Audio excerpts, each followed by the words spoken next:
Milinji, you can start. Okay. All right. Well, namaste to everyone from Australia. My name is Milind Sathe. I am professor in a university here in Australia. The topic of my presentation is foreign media and disinformation campaign. Now, disinformation campaign is commonly known as propaganda or false propaganda. I am going to talk on 4 key points.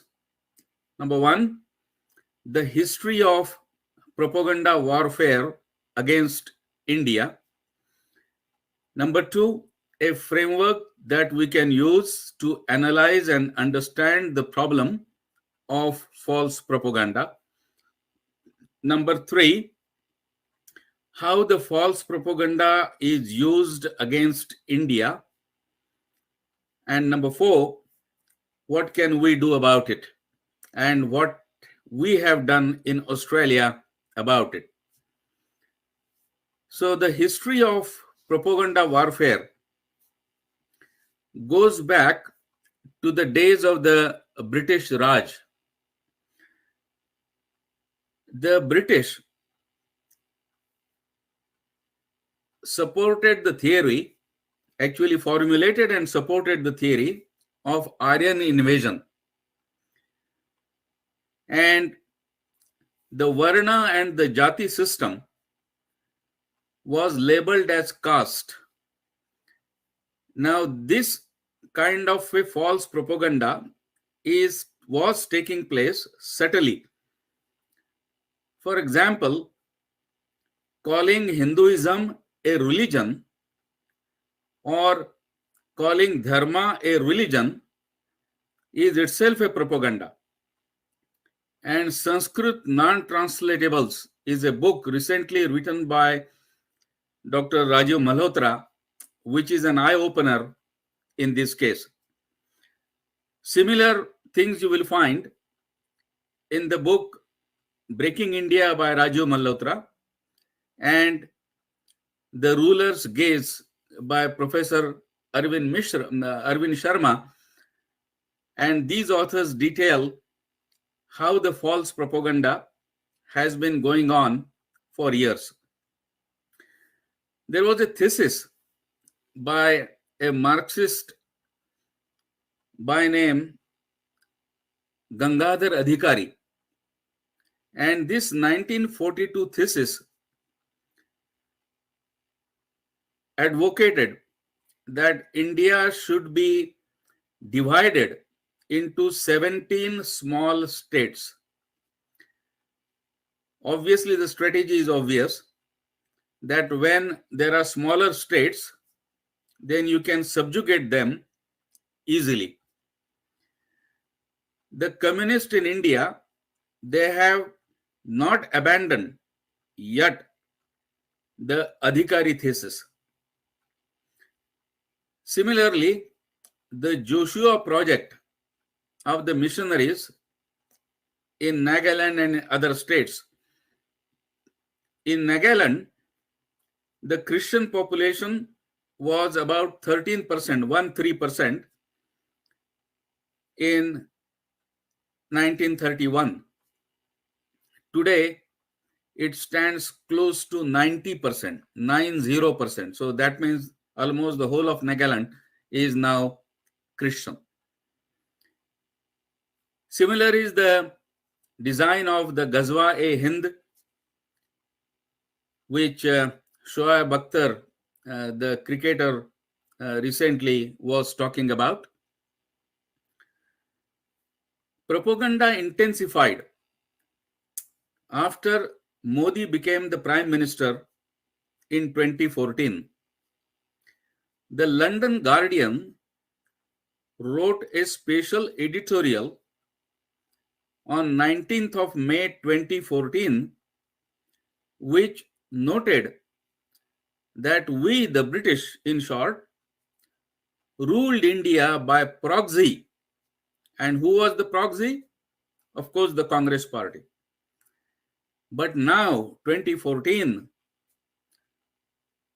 for the first time, a Indian government, a real Indian government, a real Hindu government, they call it Hindu fundamentalist government, has come up, and they are no longer our proxy. Consequently, the propaganda intensified. Now, if we have to understand the problem of false propaganda, we need a framework. The RAND Corporation in the United States, they developed a framework to analyze Russian propaganda against USA. That framework has got 4 elements. The first is leadership. The second is the proxies. The third is the loudspeakers or the amplifiers. And the fourth is the consumers, that is to whom the propaganda is directed for consumption. Similar propaganda tactics have been used by Iran, ISIS, ISIL, and they use political, cultural, and religious levers in order to push false propaganda. Now, if we apply the RAND framework to India, then we find that there is not just one leadership. There are 3 leaderships. One is the adversarial countries, like Pakistan, China, we know who the adversarial countries are. They are pushing false propaganda to demean India internationally for their interest. Number 2, there are adversarial political parties. The Communist Party, the UPA, the Congress, etc. Their objective is to pull down Modi. The third is the religious leadership, the missionaries, and of course the Islamists, who are interested in converting Hindus into Christianity or Islam, and the Marxists as well, who want to convert them to Marxism. The reason is, once they get converted, they become vote banks for the opposition political parties in India. And that's the reason why these parties, when they were in power, neglected the activities of these missionaries and others. The proxies are the domestic media. The amplifiers are social media, foreign media, and the consumers are Indian voters,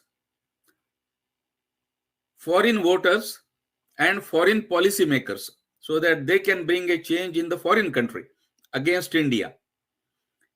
They will put a government in place in a foreign country that is inimical to the interest of India. That is why the propaganda is made through the foreign media. There are NGOs like the EU Disinformation Lab, European Union Disinformation Lab. This is an NGO. And they did a research study. And they did a research study on India, showing that India is involved in false propaganda against China and Pakistan. Now, if you are a research institute and if you are a NGO, then you should have also done simultaneously a study of the Chinese and Pakistani propaganda against India. But they have not done it. They have not done it for any other country. Only India's propaganda against China and Pakistan is what they are. They call it their research. Obviously, this is all funded. Recent examples of the farmers' protest, CAA, Kathua rape, are intended to destabilize India, demean India, defame Hindus, and this has been going on for some years. If India is really that bad, or Hindus are that bad, why is that the Rohingya Muslims are not going or not seeking asylum in China or in some 50 odd Islamic countries, but they choose to come and stay in India? It serves two purposes. One, they are safe here in India, which is a Hindu majority country. And number two, of course, is the demographic changes that can eventually harm India. An antidote against this is a united Hindu or a united Hindutva. However, united Hindutva is a threat to the regimented, dictatorial, and exclusivist worldview of the proselytizing religions as well as the Marxist ideologies. Their worldview is to create a world that is pan-Islamic, pan-Christian, pan-Marxist. And when that happens, harmony is not going to be there because they are going to fight against each other for dominance. The weaknesses of the Hindus have been very well identified by French governor of India, Dupleix. You may have heard his name in the history books. Now, Dupleix said that Hindus are not united. This is their first problem. Because they are not united, in order to settle their internal dispute or internal feud, they are willing to take or willing to invite foreign invaders. Number two, their army is not well trained. They are not disciplined. They lack technology. Of course, this was the time when the French and the British were having a tussle between themselves. And number three, they can be easily bribed. These lessons from Dupleix, these insights from Dupleix were taken over by the British and used successfully against India, and their divide and rule game continued. How do we address this propaganda? That is the question. One is, we need to have counter strategies and strategies that will mirror the strategies which they are using, the enemy is using. We need to have, now there are some strategies that are in the hands of the government. Well, the government is doing whatever they can do within their jurisdiction. But people like us who are in the non-government, what can we do? What is in our control? One is, we need to develop our own think tanks who will do research on these adversarial groups, write papers, circulate these papers. The Marxists, as you will know, have an excellent network. They have academic journals that are exclusively Marxist journals, and they publish in those journals and then cite each other in a club and then come and tell us that, look, my articles are published in a refereed journal. If you send an article countering a Marxist article published in a Marxist journal, obviously it will be rejected. Similar is the case with Christians as well. It is important that we need to have NGOs, our Hindu peats, our Hindu temples need to be freed, their wealth needs to be freed and made available to support Hindu cause. That is an essential requirement at this stage. We need to be aware that whatever the foreign media does it for money. China paid $700,000 to the Time magazine. This is as reported in the media. It funded $371,000 to Financial Times. Now, through Financial Times, they will implant news how Indian economy is failing, for example, or take the case of COVID management. They said India is the worst country in management of COVID. But over the years, over 1 year period, when it was found that India is doing the best in the world in COVID management, they all became silent. They were not publishing that news at all. It is important that foreign funding of the NGOs within India for the media in India needs to be put under a scanner. And when it was found that several Indian media have been funded by the Chinese. For example, the News Click has been funded by the Chinese. And it is easy for you to see which media is aligned where. We need to have counter strategy, and for that we need to have academics, journalists, rebuttals publishing in alternate media. I'll just quickly tell what we did in Australia. In Australia, I rebutted an article written by Pratap Bhanu Mehta, a Harvard professor in Australian Broadcasting Corporation, and I countered that article.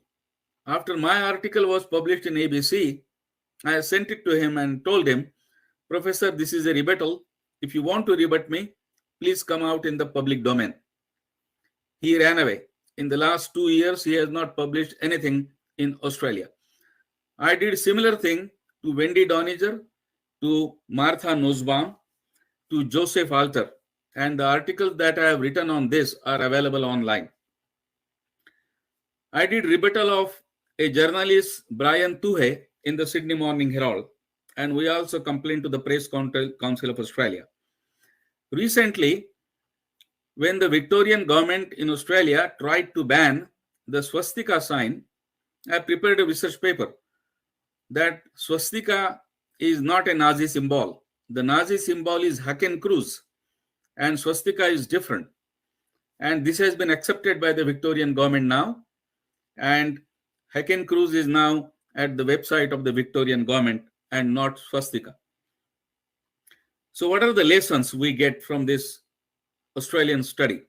Number one, do not ignore them, expose them. Form a counter strategy. And thirdly, we need to train people. I am doing it in my limited way by training a group of academics in Australia as well as in New Zealand. So my time is up. Thank you very much. And it was nice to be here. Thank you. Namaste.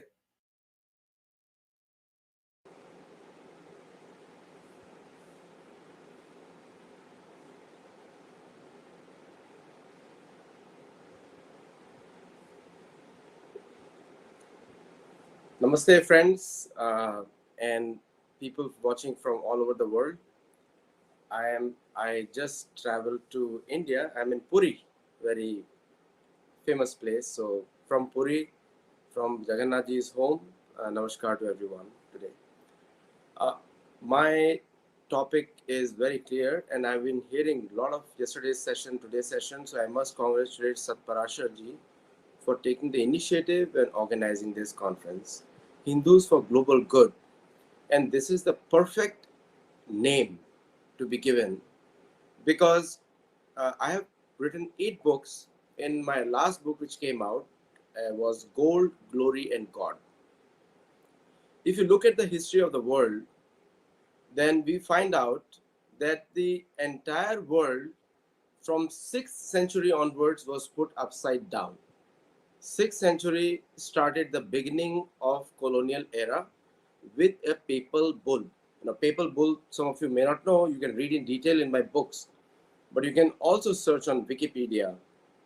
It was a call by the Roman Catholic Church to control or take the land from the natives in South America while they were searching for India, because the spices were known to remove diseases in Europe. The 13th century Europe was a very poor, diseased continent. And because of crusades, we all know how the natives of Europe went through crusades. And believe me, when I say the natives, we know they were all Hindus, because the ancient Greek culture was directly derived from Sanskrit. And Vedic culture, including Sarai Kali, there's a deity in South France, which was known to be which is known by the European historians to be connected to Durga in India. So native Greeks were connected to Hindus in a very strong way.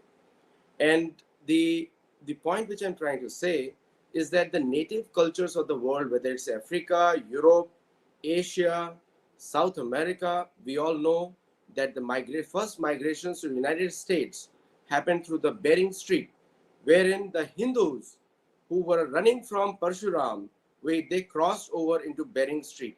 And that's how the population of North America came out. Otherwise, why would North Americans, the natives of North America and South America, they all came from up Alaska down to Chile.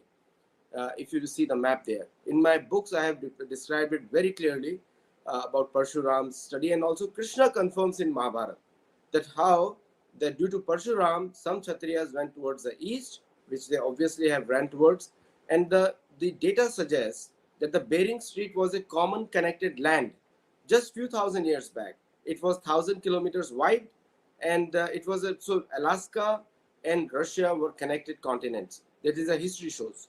So we all know how the Native Americans have come about, and South Americans also. All this breed, and there is a DNA study also, and the DNA study says that the Indian genes is found prominent in many natives of North America and South America. In Europe, we all know it was a continentally connected thing. So we do not know that we know very accurately, and with research we can say that before the Christian era and the Islamic era, that is before the 6th century and the 1st century, believe me, the Bible was written in 525 Common Era, not before that. And Quran was completed in 9th century, 800 during that time. Now, before that, all the culture in the world was a Hindu culture. And people had peace, people had tranquility, people were connected to nature. The animal rights abuses were very less, and human rights abuses were also very less. But the fights were always on. See, it's the nature of a human being. There are some there are fights happening between nations, small states with another state. It is the law of the nature. It will happen. It did happen. But not mass scale religious persecution of people. That did not happen. And that is what Hindutva or Hinduness stands for.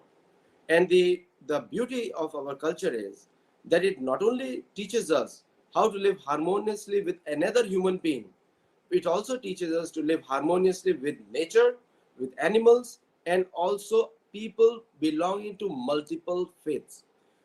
There is a very famous saying of Sikwan king that we were very kind to all these invaders despite them looting our lands and making us a foreign citizen within our own land.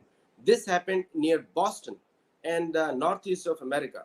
So we as a Hindu community, and I must say before me the speaker was from Australia, Aborigines of Australia, it is very well known.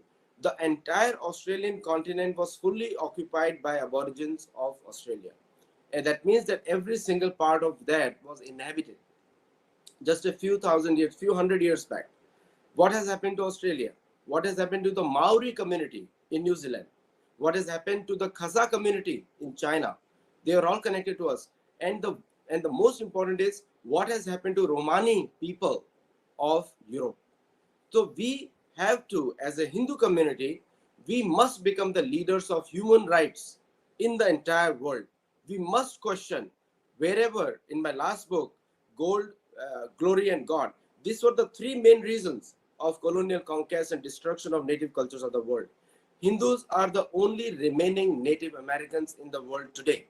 The reason is that we have a culture which was original, thousands of years old, and also millions of practitioners are still remaining. The whole world looks up to Hindus to protect their rights. And I must, some of us have different opinions about Mahatma Gandhi, but one area I will congratulate him, and today is Mahatma Gandhi Jayanti also, that he fought for the rights of native South Africans. Because of his inspiration, Malcolm Marshall and other leaders of the Black community, African American community, got inspired to raise their voices. And also in the apartheid, he has a major contribution in ending the apartheid in South Africa. Now, we may disagree with him on many points, but this one point we must take lessons from, that we have to stand together to protect the rights of all natives. And all of us are, some of us are divided on the American theory of critical race theory. Now, critical race theory is a European construct and in opposition to European construct. But what is the reason behind critical race theory? The reason behind critical race theory is critical faith theory, that Abrahamic faiths have a dominion over other people. That is the main reason. So where the Christians are in majority, they are humans, rest of them are pagans or heathens or infidels. Where Muslims are in majority, rest of the people are kafirs and they can be killed or they need to be taxed higher until they submit. So our Bhagavad Gita teaches us that we need to stand for our rights. Yudhyasva vigajjara, without lethargy, fight. Bhagavan Krishna says, Mai sarvani karmani sanyasya dhatma chetasa nirashir nirmamo bhutva yudhyasva vigajjara. We don't read our scriptures. Our scriptures tell us that wherever you see, I've written 8 books, 3 on Mahabharata, 1 on Ramayana, and 2 books on a common commentary, dharma commentary on current native affairs. Now, we have to learn our scriptures and build strength on it. Krishna says, Yuddhecha palayanam, means we should never come back from the fight. Somehow, we have been told to keep Mahabharata out of the house, it creates clash. Do not keep, and so we have kept all the important scriptures outside the house. And we are here fighting for survival. Believe me, the critical faith theory which I have proposed, that means that the faith which supports the maximum group of people, it becomes a critical faith. So Hindutva or Sanatantham is that faith which connects the maximum group of people. Vadanti tattva tattva vidas tattvam vidjnanamadvayam brahmeti paramatmeti bhagwan iti shabdati. It includes anyone. And so, but the problem is the world knows strength. The entire, if you see the colonial history, was a military conquest. And I must tell you that we must feel proud on 2nd October. The first king who defeated a colonial power was the Dutch. The Dutch were defeated in a straight naval military fight with Sri Martanda Varma from Kerala. And I'll be visiting Kerala very shortly. See, the point which I'm trying to say is that we have to build strength and we have to build our identity. And our identity is going to be built on our scriptures. And we have been made to forget it. We have been so many wrong translations of Gita has been written. We have been told Gita is a very old book, ancient book. It's a mythology.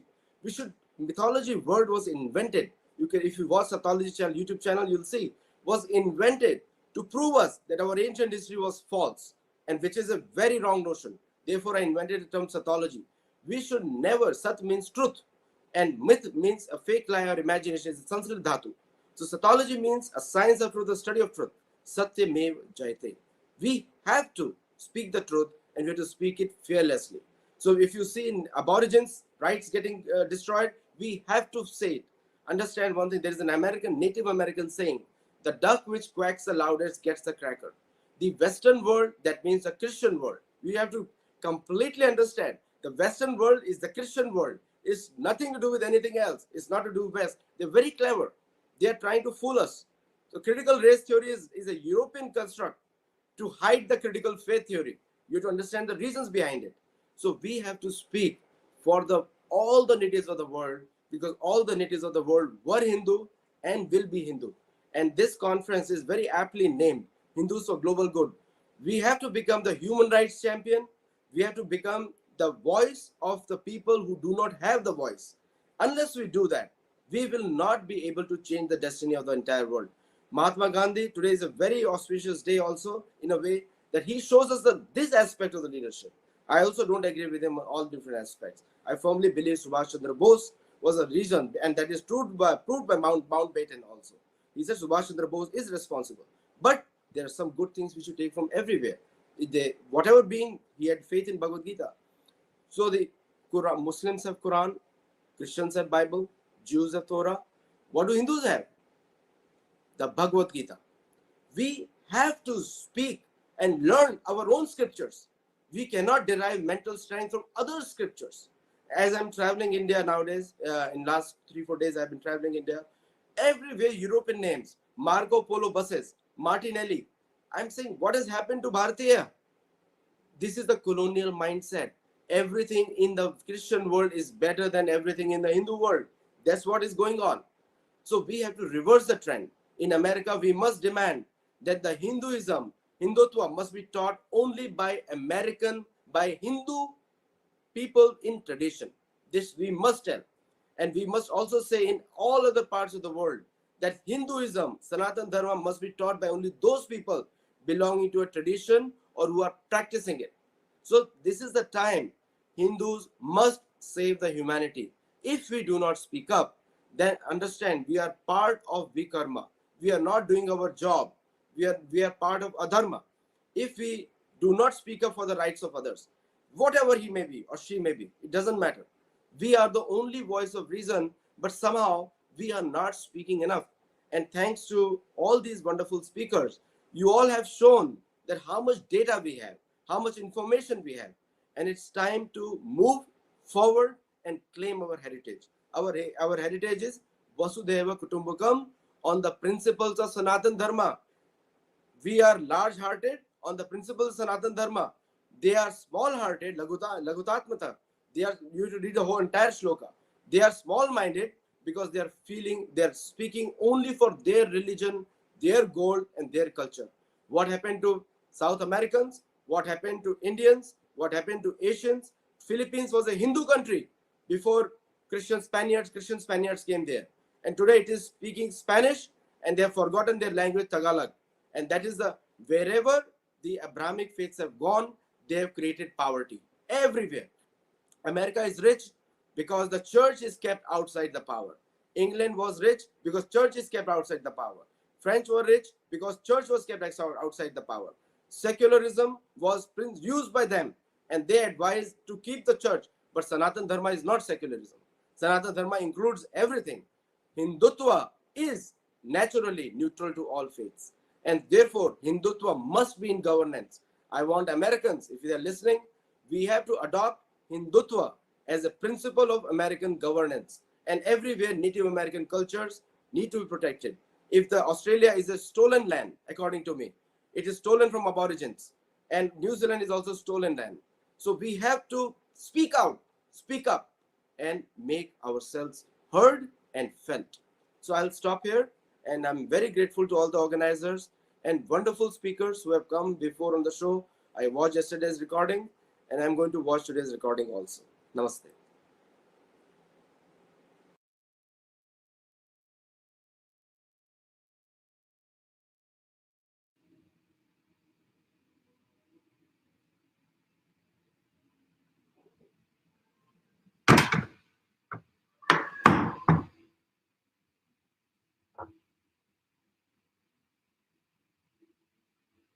Anand, should I start?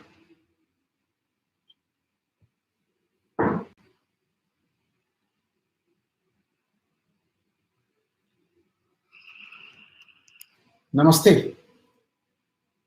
प्रिय भगिनी बंधुवर, मैं सबसे पहले इस वैश्विक आयोजन के सूत्रधार सभी मित्रों को धन्यवाद करते हुए आभार व्यक्त करता हूं। आप सब ने मुझे इस कॉन्फ्रेंस में बोलने का अवसर दिया, इसके लिए आप सबका बहुत बहुत धन्यवाद। संस्कृत के उदय से दुनिया को राह दिखाने वाली भारत की धरती से विश्व के कोने कोने से इस कॉन्फ्रेंस को सुनने वाले सभी महानुभावों को मैं प्रणाम करते हुए हिंदुत्व और उसके नीति शास्त्र, उसकी वर्तमान आधुनिक युग में सार्थकता के विषय में आपके समक्ष में अपने विचार प्रस्तुत करता हूं। हिंदुत्व बेसिकली है क्या? हिंदुत्व जीवन जीने की एक पद्धति है, एक सर्वोत्तम जीवन जीने का तरीका। वो जीवन जो सब में उत्तम हो, ऐसे जीवन तक जीने का तरीका हिंदुत्व है। हिंदुत्व कैसे आया, अगर इस विषय में जाते हैं तो मैं थोड़ा सा चर्चा करना चाहता हूं। जैसे न्यूटन ने लॉ ऑफ ग्रेविटेशन दिया हमको, सारी दुनिया मानती, सारा ब्रह्मांड ये बात मानता है, सारा विश्व ये बात मानता है कि न्यूटन ने लॉ ऑफ ग्रेविटेशन दिया। लेकिन क्या उस सेब के गिरने के ऑब्जर्वेशन से पहले ग्रेविटेशन था ही नहीं? ब्रह्मांड की एक छोटी सी घटना को ऑब्जर्व करके न्यूटन ने लॉ ऑफ ग्रेविटेशन दिया। उसी प्रकार हमारे हिंदू ऋषियों ने वर्षों से इस ब्रह्मांड में होने वाली हर एक छोटी बड़ी घटना को ऑब्जर्व किया, चाहे वो मनुष्यों के प्रति हो, चाहे वो सृष्टि के प्रति हो, चाहे वो इस ब्रह्मांड में खगोलीय घटनाओं के बारे में हो। उन सबका ऑब्जर्वेशन करने के बाद दो पक्ष दिए, एक सनातन पक्ष है, एक परिवर्तनशील पक्ष है। ऋषियों ने पूरी गहराई के साथ इस ब्रह्मांड का अध्ययन किया तो ये पाया, हम जीव एक दूसरे से अलग नहीं है। सर्वे भवन्तु सुखिना, सबको सुख मिलना चाहिए, इस भावना के साथ ये हिंदुत्व आगे बढ़ता है। हमारे ऋषियों ने कहा कि हमारा जेनेटिक, हमारा मूल एक है। हमारा जेनेटिक एक है, मतलब हम परस्पर एक दूसरे से जुड़े हुए हैं। जब हम परस्पर एक दूसरे से जुड़े हुए हैं तो एक व्यक्ति सप्लीमेंट करता है वनस्पति को भी, एक व्यक्ति सप्लीमेंट करता है जलवायु को भी, एक व्यक्ति सप्लीमेंट करता है पशु पक्षियों को भी, क्योंकि बेसिक चीज एक है। जरा मन में सोच के देखिए, हम कहीं यात्रा कर रहे होते हैं, यातायात के किसी साधन पे बैठे होते हैं और कोई अचानक से घटना होती है, कोई दुर्घटना होती है, तो बड़े सहज रूप से हमारे मन से आह निकलती है। तो इसका मतलब क्या है कि हम सब प्राणी एक दूसरे से आपस में जुड़े हुए हैं। हमारा मूल एक है, ये बात हमारे ऋषियों ने कही, और हम आपस में जुड़े हुए हैं। और इस कैसे इसको नीति के साथ, नीति शास्त्र के साथ, कैसे इसको एथिक्स के साथ जोड़ा जाएगा। जब हम अपने एथिक्स के बारे में सोचने बैठते हैं तो हम ये पाते हैं कि जब किसी एक सनातनी का जीवन, किसी एक सनातन धर्म के जीवन जीने वाले व्यक्ति को, जिसको हम कहते हैं हमारे ऋषि थे, ऋषि मुनि थे, उन ऋषियों का किसी के जीवन को उठा लिया जाए तो शायद एथिक्स को डिफाइन किया जा सकता है उनके जीवन से। हमारा ऋषि कहते हैं कि हमारा जीवन, हमें अपना जीवन संयम से बिताना चाहिए। संयम क्या है? सृष्टि में पूरकता तभी आएगी कि हम अपना जीवन संयम से जीवन को व्यापित करें। उपनिषद कहते हैं तेन त्यक्तेन भुजिता, कैसे रहना है? त्याग पूर्वक इस संसार का उपभोग करना है। मतलब ऐसा नहीं करना है कि सब कुछ त्याग करके इस जीवन को जीना है। दूसरों की आवश्यकताओं की पूर्ति होती हो और हमारी आवश्यकताएं हो चुकी हो तो हमें सब कुछ ओढ़ के नहीं ले जाना है। इस तरह के जीवन को त्याग पूर्वक जीना है, और इसका हमको नित दिन हमारे ऋषि मुनि अभ्यास करते हैं। आप कहीं किसी ऋषि के आश्रम में जाइए तो ऐसा लगता है जो उनके पास उनके सामान्य जीवन को, उनकी आवश्यकताओं की पूर्ति से अधिक होता है, वो सदैव दूसरे को दान करते रहते हैं। हिंदुत्व के कुछ प्रधान पक्ष हैं। 10-12 चीजों की मैं चर्चा करूंगा आपके साथ और उनको जोड़ने का प्रयास करूंगा।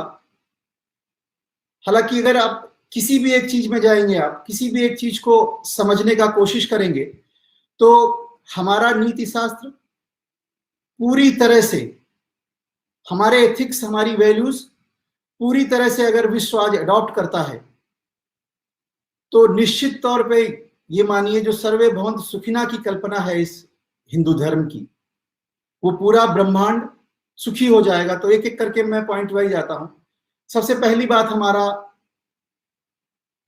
नीति शास्त्र कहता है कि हमें कृतज्ञता होनी चाहिए, यानी कि व्यक्तियों के प्रति, जीवित प्राणियों के प्रति, जो हमारे सहयोगी रहे हैं उनके प्रति कृतज्ञता रहे। यहां तक कि पेड़ पौधों के प्रति भी कृतज्ञता की बात होती है, और क्योंकि पेड़ पौधे मुझे ऑक्सीजन देते हैं, इस ब्रह्मांड को चलाने के लिए वायु देते हैं, इसलिए हम सब उनके प्रति कृतज्ञ हैं और उनकी पूजा अर्चना करते हैं। कहीं देवी देवताओं की स्थापना करते हैं, उसके माध्यम से प्रकृति के संरक्षण की बात होती है, चाहे हम सुदूर वैष्णो देवी की बात करें, चाहे हम किसी बड़े पर्वत पे बैठे हुए किसी अपने स्थापित किसी देवी देवता के बारे में बात करें, तो वो सब प्राकृतिक संरक्षण और प्रकृति के प्रति कृतज्ञता को लेता है। और वर्तमान विश्व अगर इन सब चीजों के प्रति, जो हमें जीवन देती हैं, ऐसी चीजों के प्रति कृतज्ञता लेके आएगा, तो निश्चित तौर पे ये दुनिया, ये ब्रह्मांड, ये विश्व सुखी होगा। दूसरी बात, हमारा नीति शास्त्र, हमारे एथिक्स कहते हैं कि हमें परोपकारी होना चाहिए, दूसरे के प्रति सहृदय होना चाहिए, विशेषकर उनके प्रति जिनको तत्काल इसकी आवश्यकता हो। इस कोविड के संकट में हम अपनी परवाह ना करते हुए दूसरों की मदद कर रहे थे। हिंदुस्तान में रहने वाले अमूमन 80% लोग, अगर कोई व्यक्ति परेशान था तो बिना इसकी चिंता किए हुए दूसरों के परोपकार में लगे हुए थे, और उसकी वजह से आप देखिए पूरा विश्व एक तरीके से लड़खड़ाया, लेकिन हिंदुस्तान उस परोपकार की भावना की वजह से आज लड़खड़ा के पुनः खड़ा होके और वैसे ही चल रहा है। अहिंसा, सबसे बड़ा मंत्र अहिंसा का है, और आज हम लोग गांधी जयंती के अवसर पे बैठे हुए हैं। आपके देश में, विभिन्न देशों में कहीं अभी 1 अक्टूबर भी है, बट हिंदुस्तान में आज 2 अक्टूबर की सुबह है। अहिंसा हमें जीव जंतुओं के प्रति ही नहीं, और किसी पे शारीरिक चोट करना ही अहिंसा नहीं है, मानसिक चोट भी अहिंसा है। और जब इस कॉर्पोरेट वर्ल्ड में इस अहिंसा को आप उपयोग करेंगे, तो बड़ी आसानी से आप ये पाएंगे किस तरह से किसी व्यक्ति को लोग मानसिक चोट पहुंचा के उसको धीरे धीरे कुढ़ने पे मजबूर करते हैं। तो अगर एक प्राणी, एक इंसान इस हमारे सनातन धर्म का, इस हिंदुत्व का छोटा सा अंश भी अपने अंदर ग्रहण कर लेता है अहिंसा का, तब भी इस दुनिया का उद्धार हो सकता है।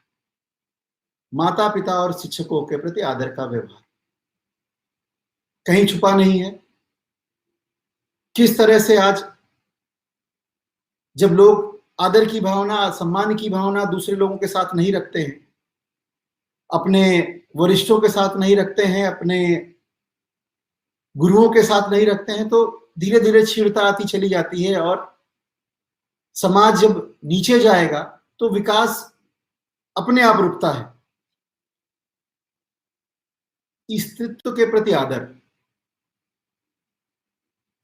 मां दुर्गा की पूजा से लेके मां सरस्वती की पूजा तक, मां रूपी स्त्री की पूजा हमने की है, और स्त्री का दर्जा सदैव समाज के अन्य मनुष्यों से एक स्तर ऊपर ही रखा है। जब ऐसी सोच के साथ जब ये समाज, ये दुनिया चलेगी, हिंदुत्व की सोच को अपने साथ रखेगी, तो निश्चित तौर पे ये दुनिया इस हिंदुत्व को अगर समझ पाई तो मुझे लगता है हर व्यक्ति इस हिंदुत्व को अपने अंदर समाहित करना चाहेगा। करुणा की भावना, करुणा, दया, और जब एक व्यक्ति ऐसा होता है जिस व्यक्ति के अंदर दया की भावना होती है, करुणा की भावना होती है, करुणा और दया की भावना बिल्कुल उस तरह से है, जो व्यक्ति अपने अंदर करुणा की भावना रखता है वो किसी के साथ, किसी भी प्राणी के साथ वो अन्याय कभी नहीं कर सकता। और जब सभी प्राणी एक दूसरे के साथ अन्याय नहीं करेंगे, मतलब न्यायपूर्वक रहेंगे, अन्याय नहीं करेंगे, तो जैसे जो सबसे बड़ी समस्या है आतंकवाद की आज विश्व में, ये स्वतः समाप्त हो जाए। जिस तरह के संसाधनों का प्रयोग करके, जिस तरह से टेक्नोलॉजी जो विकसित होती चली आई, मतलब जिस परिवर्तनशील समाज की बात करता है हिंदुत्व, उस परिवर्तन को अडॉप्ट करने की बात करता है, लेकिन अपनी संस्कृति को सुरक्षित रखते हुए, यानी कि हमारी जो मूल भावनाएं हैं 1 2 3 4, स्त्रीत्व के प्रति आदर, माता पिता के प्रति आदर, करुणा की भावना, अहिंसा की भावना, परोपकार की भावना, कृतज्ञता की भावना, इन सबको लेते हुए अगर ये समाज अपने आप चलेगा तो ना दंगे होंगे, ना आतंकवाद की घटनाएं होंगी, वनस्पतियों के प्रति प्रेम की भावना, मतलब किसी को नुकसान नहीं करना है, किसी को नुकसान ना करते हुए भी परिवर्तनशीलता को अपने अंदर रखे, परिवर्तनशीलता को अपने अंदर रखे और आधुनिकता को अपने साथ जोड़ के चलना है। इसका अर्थ बिल्कुल इस तरह से नहीं लगाना चाहिए कि लोग कहते हैं बार बार, कभी कभी जब हम अपने इस धर्म को अलग तरीके से लोग डिपिक्ट करते हैं, अलग तरीके से हमारी एथिक्स को, आस्थाओं को अलग तरीके से करते हैं, तो हमको अंधविश्वासी बताते हैं। हर चीज का, हर एक हमारी संस्कृति में उल्लिखित हमारे हर एक धर्म के हर एक सिद्धांत का वर्षों की शोध के बाद अगर वैज्ञानिकता निकलती है तो पीपल की पूजा से लेके नदियों की पूजा तक हर जगह उसका साइंटिफिक रीजन दिखाई देता है। जो विश्व आज समझने की कोशिश कर रहा है, जैसा मैंने बिल्कुल शुरुआत में कहा कि हमारे हिंदू ऋषियों ने सैकड़ों वर्षों तक दुनिया ब्रह्मांड की हर एक घटना को ऑब्जर्व करते हुए इस धर्म को, इस जीवन पद्धति को आत्मसात किया है, अंगीकृत किया है। तो कोई भी चीज, इस धर्म को मानने वाली कोई भी चीज ऐसी नहीं है जो साइंटिफिक ना हो। वर्तमान में जो साइंटिस्ट आए, वर्तमान में जो साइंटिस्ट हुए, उनकी थ्योरी भी ऑब्जर्वेशन बेस है। उस ऑब्जर्वेशंस के साथ उन्होंने उसकी प्रामाणिकता से पुष्टि करी, और उस पुष्टि के साथ जब वो कोई थ्योरी देते हैं तो आइंस्टीन का चाहे ऊर्जा संरक्षण बनाए हम, चाहे न्यूटन जी का ग्रेविटेशनल बनाए, हमारे इस सनातन धर्म में, हमारे उपनिषदों में, हमारे वेदों में एक एक चीज वेल रिसर्च्ड है। और जो सूत्र वाक्य, जो एथिक्स में कह रहा हूं, जो एथिक्स एक ऋषि के जीवन में आपको देखने को मिल जाएंगे, उनकी प्रैक्टिस जो भी करेगा वो समाज को, दुनिया को नुकसान तो पहुंचा ही नहीं सकता। जो पेड़ पौधों की पूजा करने की बात करता हो, पेड़ पौधों की पूजा क्यों करनी है, उसका साइंटिफिक रीजन है। अगर पेड़ काटते जाएंगे तो ऑक्सीजन कहां से आएगी? आज जलवायु परिवर्तन की बात होती है, प्राकृतिक असंतुलन की बात होती है, जैव विविधता का संरक्षण हमें हमारा सनातन धर्म ऐसे ही शिक्षा दे देता है जिसको किसी को विशेष तौर पर शिक्षा लेने की जरूरत नहीं पड़ती। सनातन घर में पैदा हुआ बच्चा जीवन के अपने पहले अध्याय से जो उसको अपनी माता से मिलता है, वहां से लेके उसके जीवन के हर होने वाली घटना में, उसके परिवार की हर होने वाली घटना, उसको दुनिया विश्व कैसे अच्छा चले, कैसे हमारा व्यवहार अच्छा हो, किस तरह से चले, इसको सिखाती चली आती है। सच्चे जीवन की बात होती है।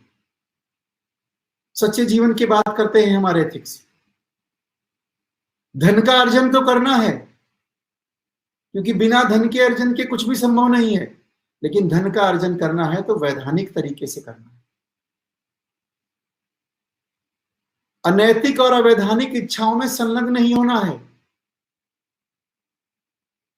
सच्चा जीवन बिताना हिंदू जीवन पद्धति का ही एक पक्ष है।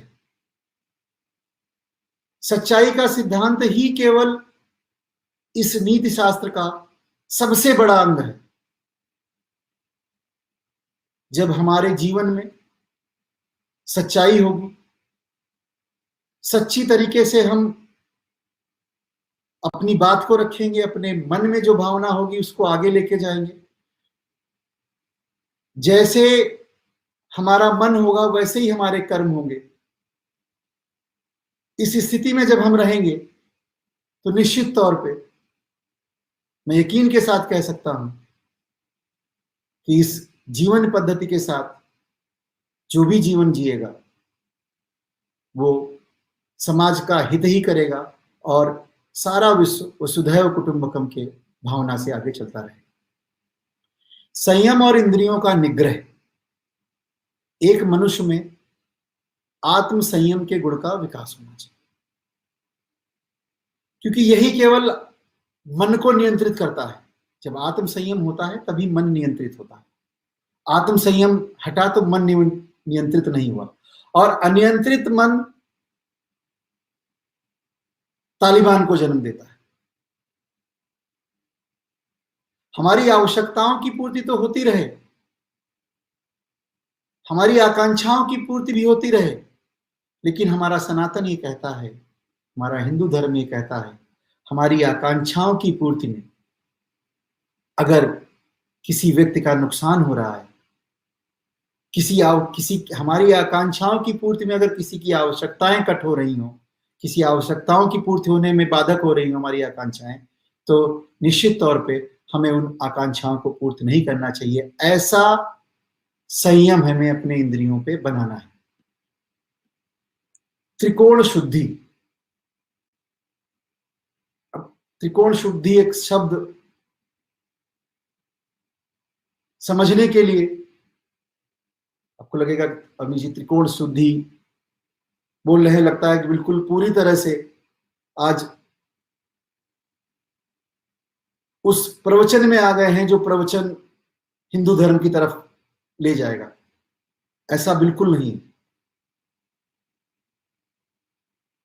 ये हमारे एथिक्स इतने स्ट्रांग हैं, अगर आप सोचना शुरू करते हैं तो शायद हर एक घटना को, हर एक भौगोलिक घटना को आप ऐसे हर एक जीवन जीने वाले प्राणी को ऐसे लिंक करते चले जाएंगे कि आपको लगेगा कि नहीं, गीता पढ़िए, श्री कृष्ण जी के उपदेशों को जब आप अध्ययन करने का प्रयास करते हैं, उनको समझने का प्रयास करते हैं, और कुछ लोग जो उनको आत्मसात करने का अनुभव प्रयास करते हैं, तो ये पाते हैं कि अपने आप में वो ऋषि की भावना, अपने आप में एक ऐसी भावना डेवलप हो जाती है और अपने आप में आपका कैरेक्टर ऐसा बिल्ड हो जाता है कि लगता है यार ये व्यक्ति तो बहुत अच्छा है। वैसे ही त्रिकोण शुद्धि की बात मैं करूं तो व्यक्ति के विचार, मेरे विचार और मेरी वाणी और मेरे कर्म, तीनों के बीच में सामंजस्य होना चाहिए। मेरे विचार कुछ और कह रहे हो, मेरी वाणी कुछ और कह रही हो, मेरे कर्म कुछ और तरीके से हो, ये नहीं हो सकता।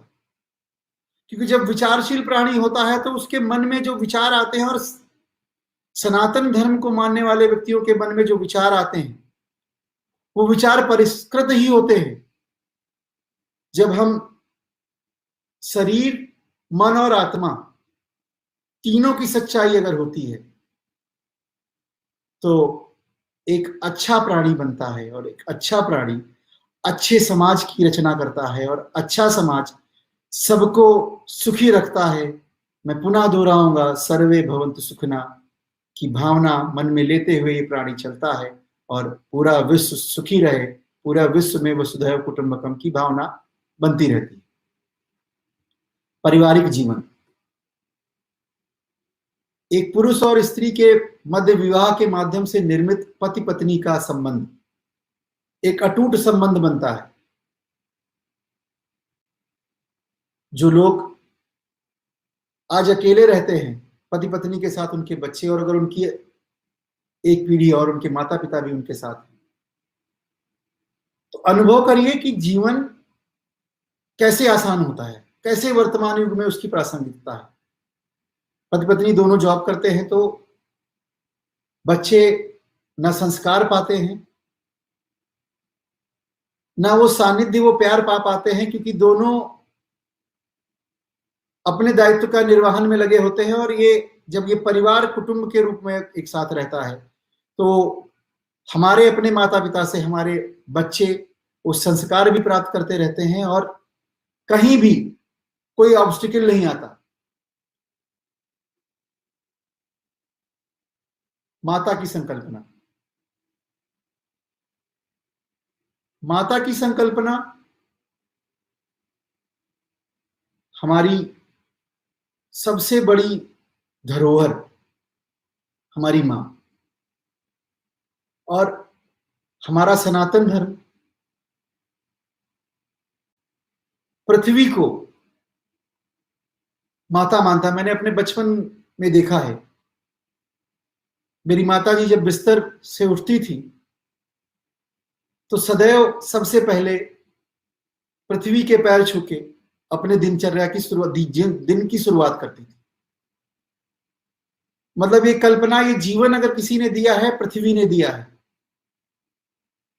वर्तमान परिदृश्य में, आज इस वर्तमान परिदृश्य में जब हम बात करते हैं तो कहते हैं कि ओजोन लेयर क्षत विक्षत हो रही है, नदियों का संरक्षण नहीं हो रहा है, हमारी वायु प्रदूषित हो रही है। यानी कि प्राकृतिक संसाधन जो भी हैं, जो भी प्रकृति है, इस प्राकृतिक जीवन के हर एक एस्पेक्ट्स की रक्षा करना, जल, जीवन यानी कि जैव विविधता बरकरार रखना, जमीन, तीनों की सुरक्षा करने का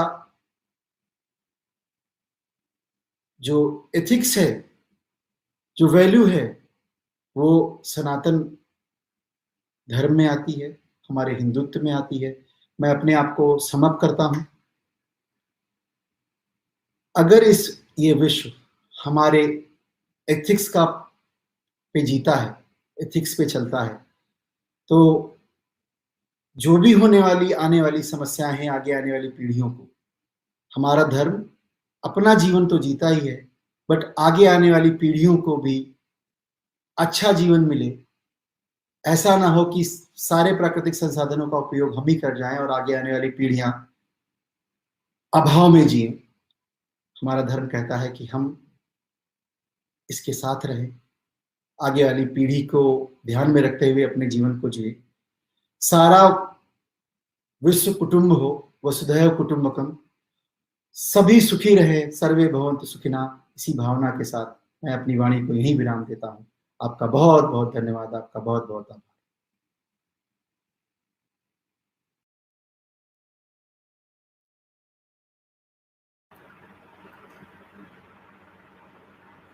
All right, so I will begin with my speech.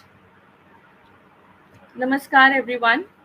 Good morning, good afternoon, and good evening to all the participants present at the very important Hindutva for Global Good HFGG Global Conference 2021. Friends, I am Mini Srivastava, a law professor at Amity University, Uttar Pradesh at Noida. In this conference, we all have assembled here to discuss and deliberate upon various aspects and facets of Hinduism, thereby highlighting the goodness in the great religion of Sanatantham. At the outset, I would like to thank the organizers, Hindu Heritage Foundation of America, and all the supporting partners for giving me the opportunity to speak at this august platform. Before starting the deliberation, I would like to specifically mention that I am speaking here only in my personal and not professional capacity as a follower of Sanatan Dharma. And to set the context of my main topic, I would actually first and foremost like to briefly deliberate on three phrases: Sanatan Dharma, Hindu, and Hindutva. So, what is Sanatan Dharma? Friends, it is made up of two words, Sanatan and Dharma.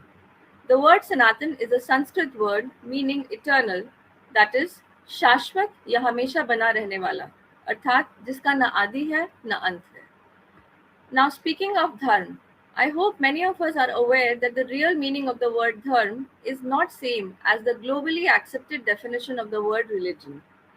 The word comes from the Sanskrit root dhri, which means to sustain, or in simple Hindi, dharan karna.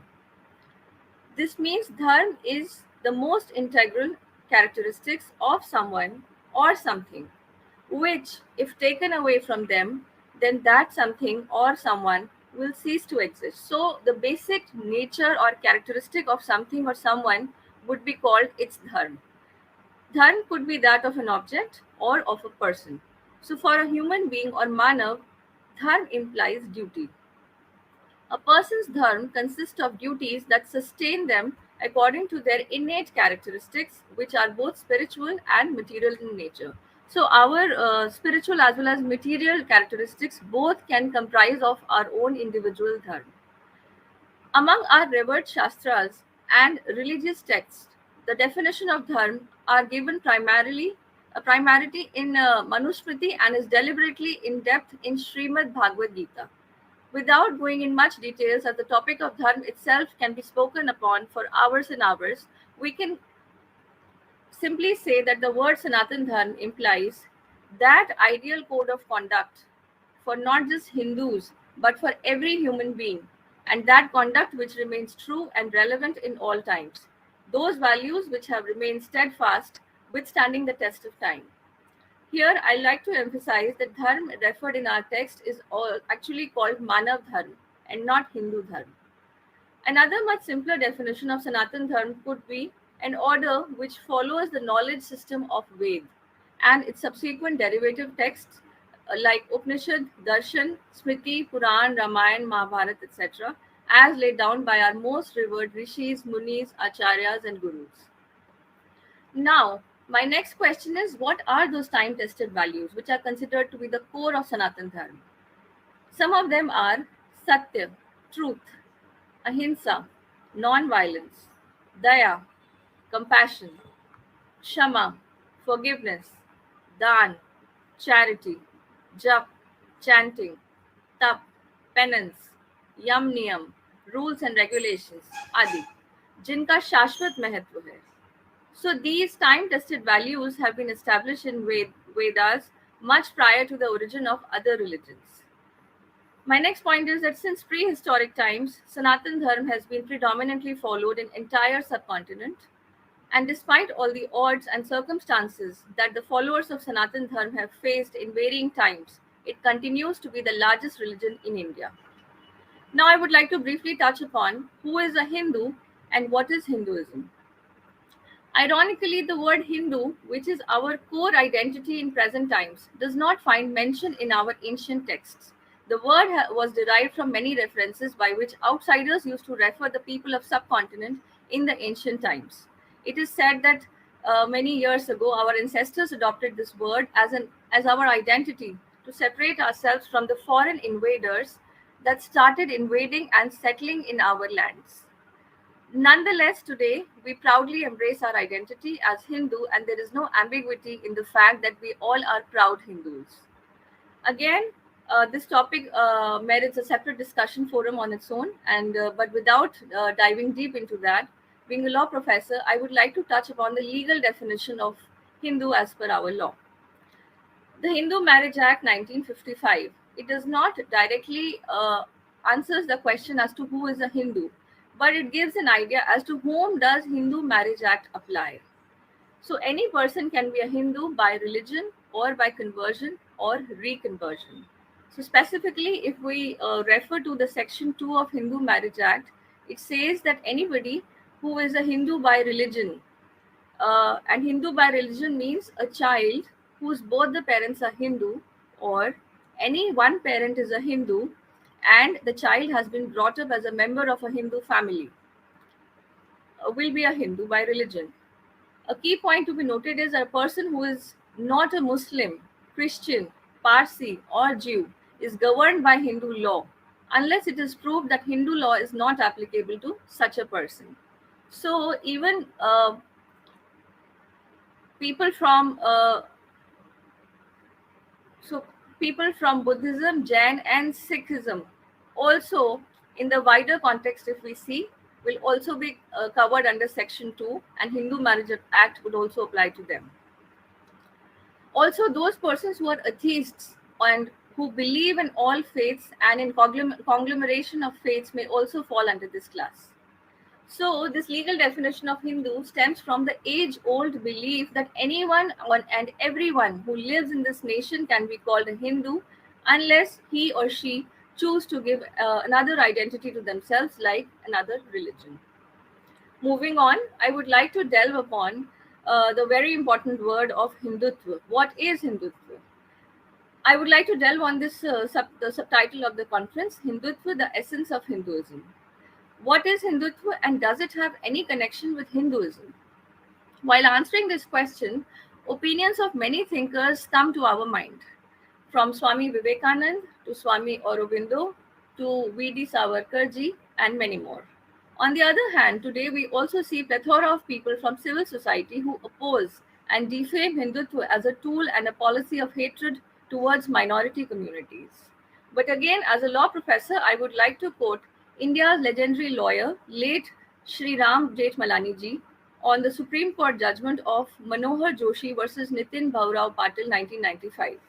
And as per this interview to Sunday Guardian in 2011, he states, and I quote, Hindutva is the way of life of Indian people and the Indian culture or ethos, and by no means it is an anti-minority portion.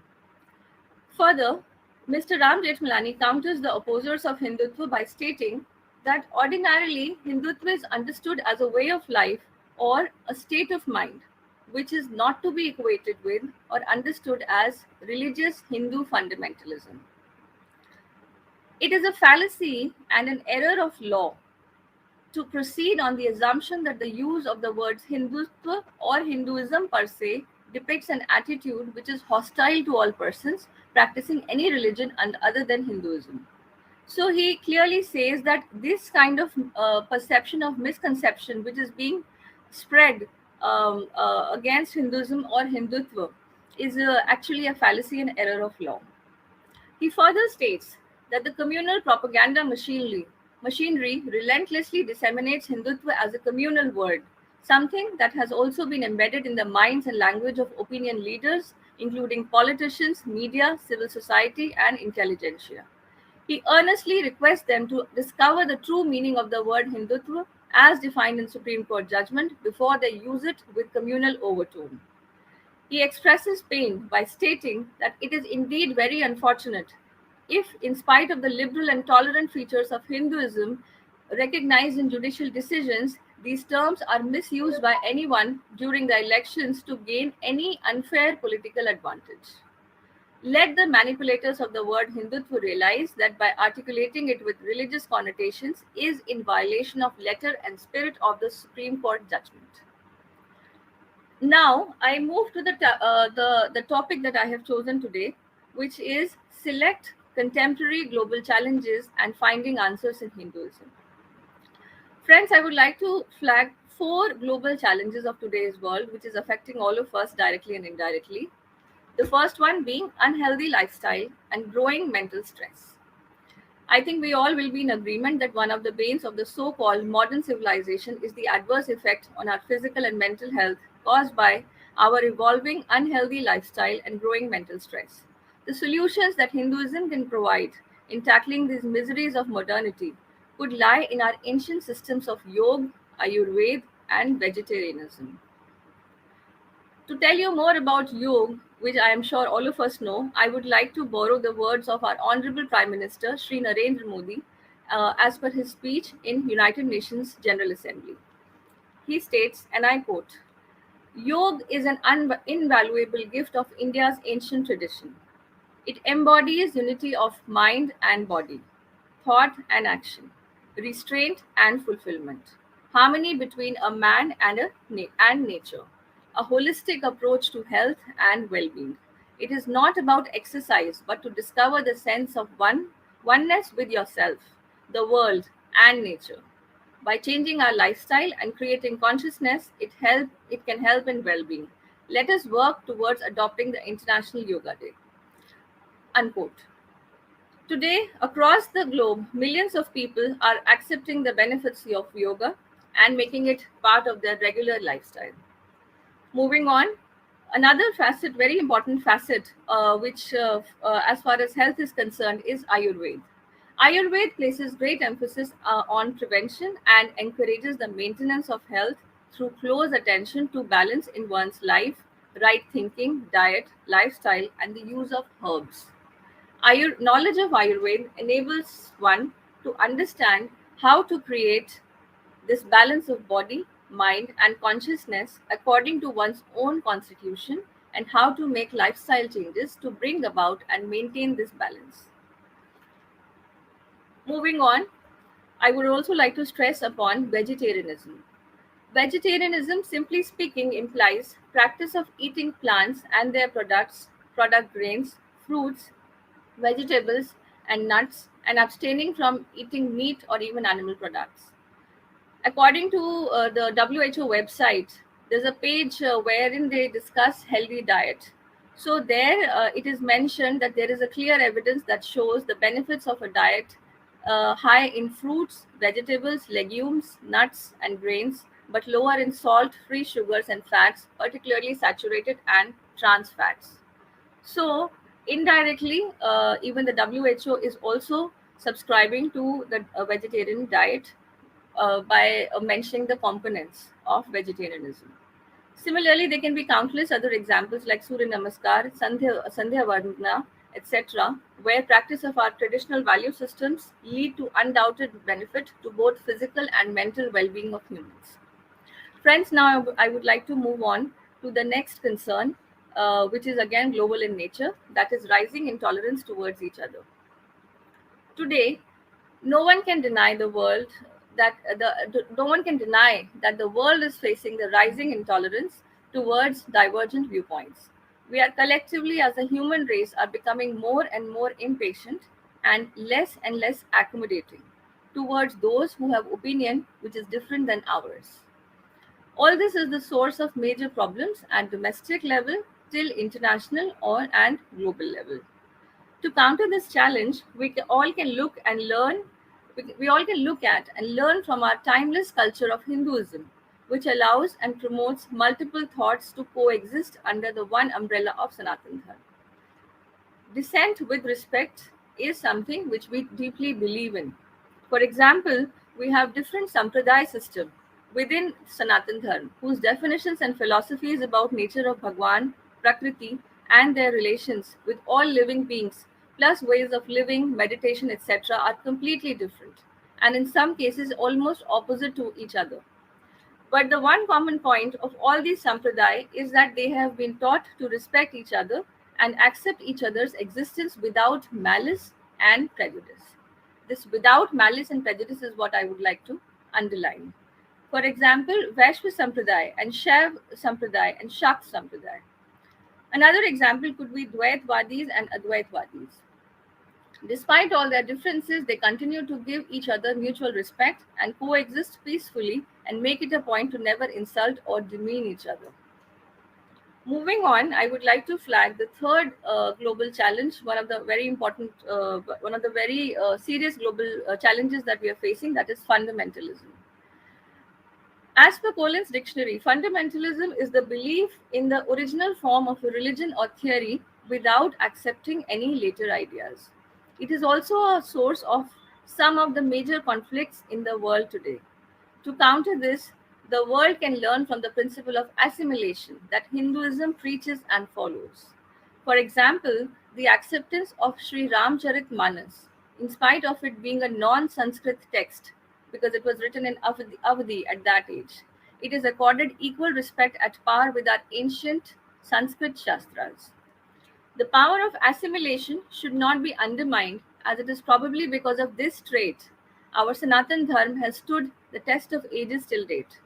Perhaps the only example in the history of the world that, in spite of so many invasions through several centuries, the original culture and the tradition of a region has not only survived, but still continues to be its dominant religion. Moving on, I would like to focus on another global challenge, which is terrorism. One of the biggest challenges to humanity today is terrorism. It may appear that terrorism emerges from fundamentalism and intolerance, but it is basically a mental deformity. In my opinion, it is a mental deformity which induces a cruelty in a person to such an extent that makes him or her justify extreme violence against innocent people. To counter this deviant mental trait, answer, in my opinion, lies in the core values of Sanatan Dharma, which are Daya, Shama, and Ahimsa. Compassion, forgiveness, and non-violence.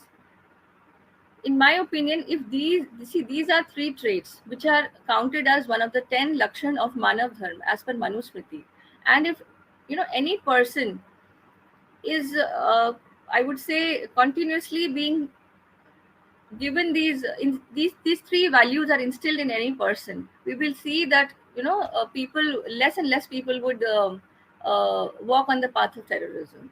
Daya, Shama, and Ahimsa. If these traits are followed by any society, it will lead to more humane and peaceful society. Friends, apart from these challenges and how Hinduism can actually be used to counter these challenges, I would also like to lay stress on reforms that have been made in Hindu society. I would also like to touch upon a common misconception against the Hindu society, which accuses us to be orthodox and anti-reformists. I concede that with time, the Sanatan Dharma also was plagued with some serious inhuman ills and malpractices like Sati Pratha, bigamy, and casteism based on birth, leading to untouchability. Friends, I am very proud of saying this, that we collectively as a society and as a country have taken the following constitutional and statutory reforms in this regard. Number one, we passed the banning of Sati system under Bengal Sati Regulation Act in 1829. Also, there is enactment of the Commission of Sati Prevention Act 1987. Further, bigamy is prohibited under Section 494 of Indian Penal Code 1860. To counter casteism and untouchability, we have consciously taken the following steps, namely, constitutionally guaranteed fundamental human rights, abolition of untouchability in 1950 by Article 17 of the Constitution of India, Scheduled Caste and Scheduled Tribe Prevention of Atrocities Act 1989, provision of reservation in places like educational institutions for employment opportunities, etc., establishing social welfare departments and national commissions for welfare of scheduled castes and tribes. In my opinion, these steps that we have taken are quite revolutionary. The society may still be plagued by certain ills. I do not say that everything has become perfect, but we have consciously, in our legal landscape, we have taken these steps in order to bring changes in the social landscape, and I myself feel that the changes have already started. Changes are being done for years now. At the end, I would like to conclude by saying that in order to improve ourselves, we must resort to the timeless practice of introspection, that is, Atmachintan or Atma-Vishleshan. We must stay humble and continuously strive to become better version of ourselves than what we were yesterday. Also, we must reflect upon some key questions. That is, have we understood the true values of Sanatan Dharma, which as guided by our religious shastras and our revered acharyas and gurus? Have we really understood those values? And number two, how far are we following these values in our daily lifestyle? Friends, there are several challenges and threats that are pitted against our culture, values, and way of life. However, in my opinion, one of the biggest challenge is that if we can stay true to our old, timeless Sanatani values, and what is the real and the real test is faced by each and every Hindu today. The path suggested by Sanatan Dharma is virtuous, but it is not easy to attain, and straying is very easy. But if we stray from the path, then the very forces against which we are raising our voices today would have won. So we need to stay conscious, and we need to continuously strive to walk on the path that our great Sanatan Dharma has shown us. Thank you. Namaskar.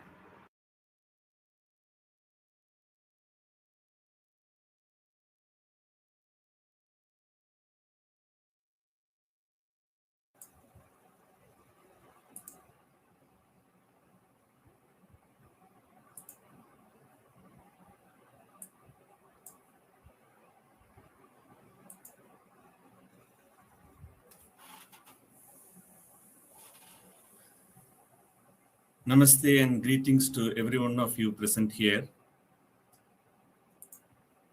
Myself, Dr. K. Parameshwaran, an Associate Professor of Law and former Dean of Academics at Gujarat National Law University, Gujarat, India. I teach, train, and do research on the integration of law, religion, spirituality, and justice, and also bring the confluence from psychotherapy, neuro-linguistic programming, interfaith building, and so on. I thank wholeheartedly the organizers of this wonderful conference, Hindutva for Global Good, the Global Conference 2021, for giving me this opportunity to share some of my insights that I have been passionate about since many years. The theme for me is Hinduism, Sanatana Dharma, spirituality and Hindutva,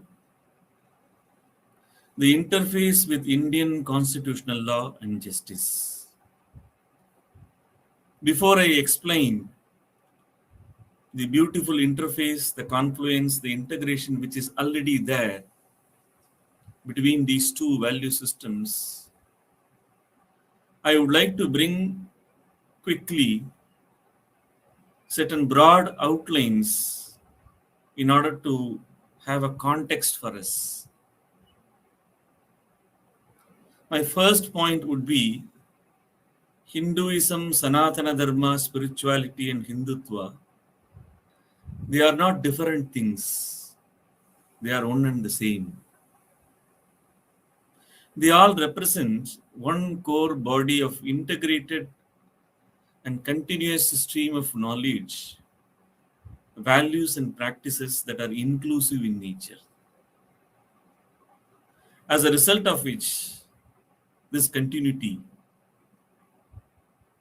it can have multiple interpretations, multiple understandings, and multiple applications simultaneously without having any conflict among their interrelational parts. These two interesting features of one integrated continuous thought, value, and practices, as well as its simultaneity, without any discord and dissension. It brings the results of the inclusivity, universalism, non-sectarianism, individual and collective goals, the harmony between these two, the sustainability with flora and fauna, the ecology and its respect, and continuously developing and evolution oriented. This feature brings the peace, the progress, the perfection without any disturbance to anything or to anyone. If you take it to a little deeper level, which I would demonstrate a little later, that this Hindutva, Hinduism, spirituality, and Sanatana Dharma, because of this beautiful integrated stream of continuous flow of interconnected, inclusive, universal, non-sectarian thoughts, values, and practices, it automatically manifests justice, equality, liberty, fraternity, which the Indian Constitution talks about, which the justice systems are in need of. So I would say that Hindutva or Hinduism, spirituality or Sanatana Dharma, they are not hostile to Indian Constitution or to any legal and justice values. All the secular, democratic, social, republic elements that we speak about in the Indian Constitution have been part of this wonderful culture, civilizational ethos, thoughts, values, and practices for several thousands of years.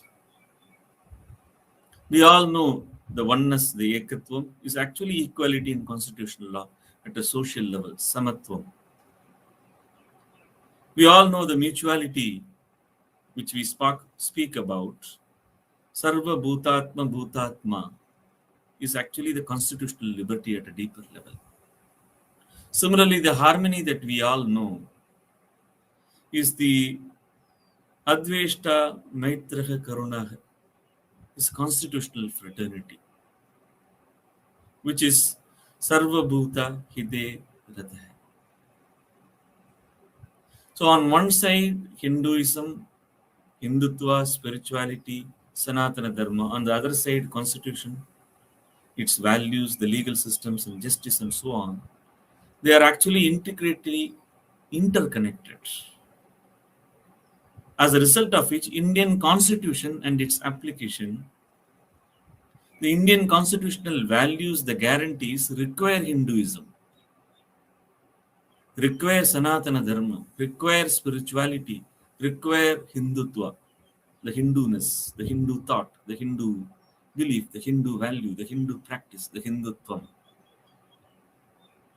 Not only for realizing the goals of the Indian Constitution for India, but as a model for the whole world, for the whole humanity. But the mistake that we do is that the constitutional law, which has ingrained these values, the constitutional makers, the founders of the Indian Constitution, they were aware of this Sanatana Dharma, Hinduism, the Hindu values, thoughts, practices, Hindutva, and so on. They incorporated these universal values in the preamble itself.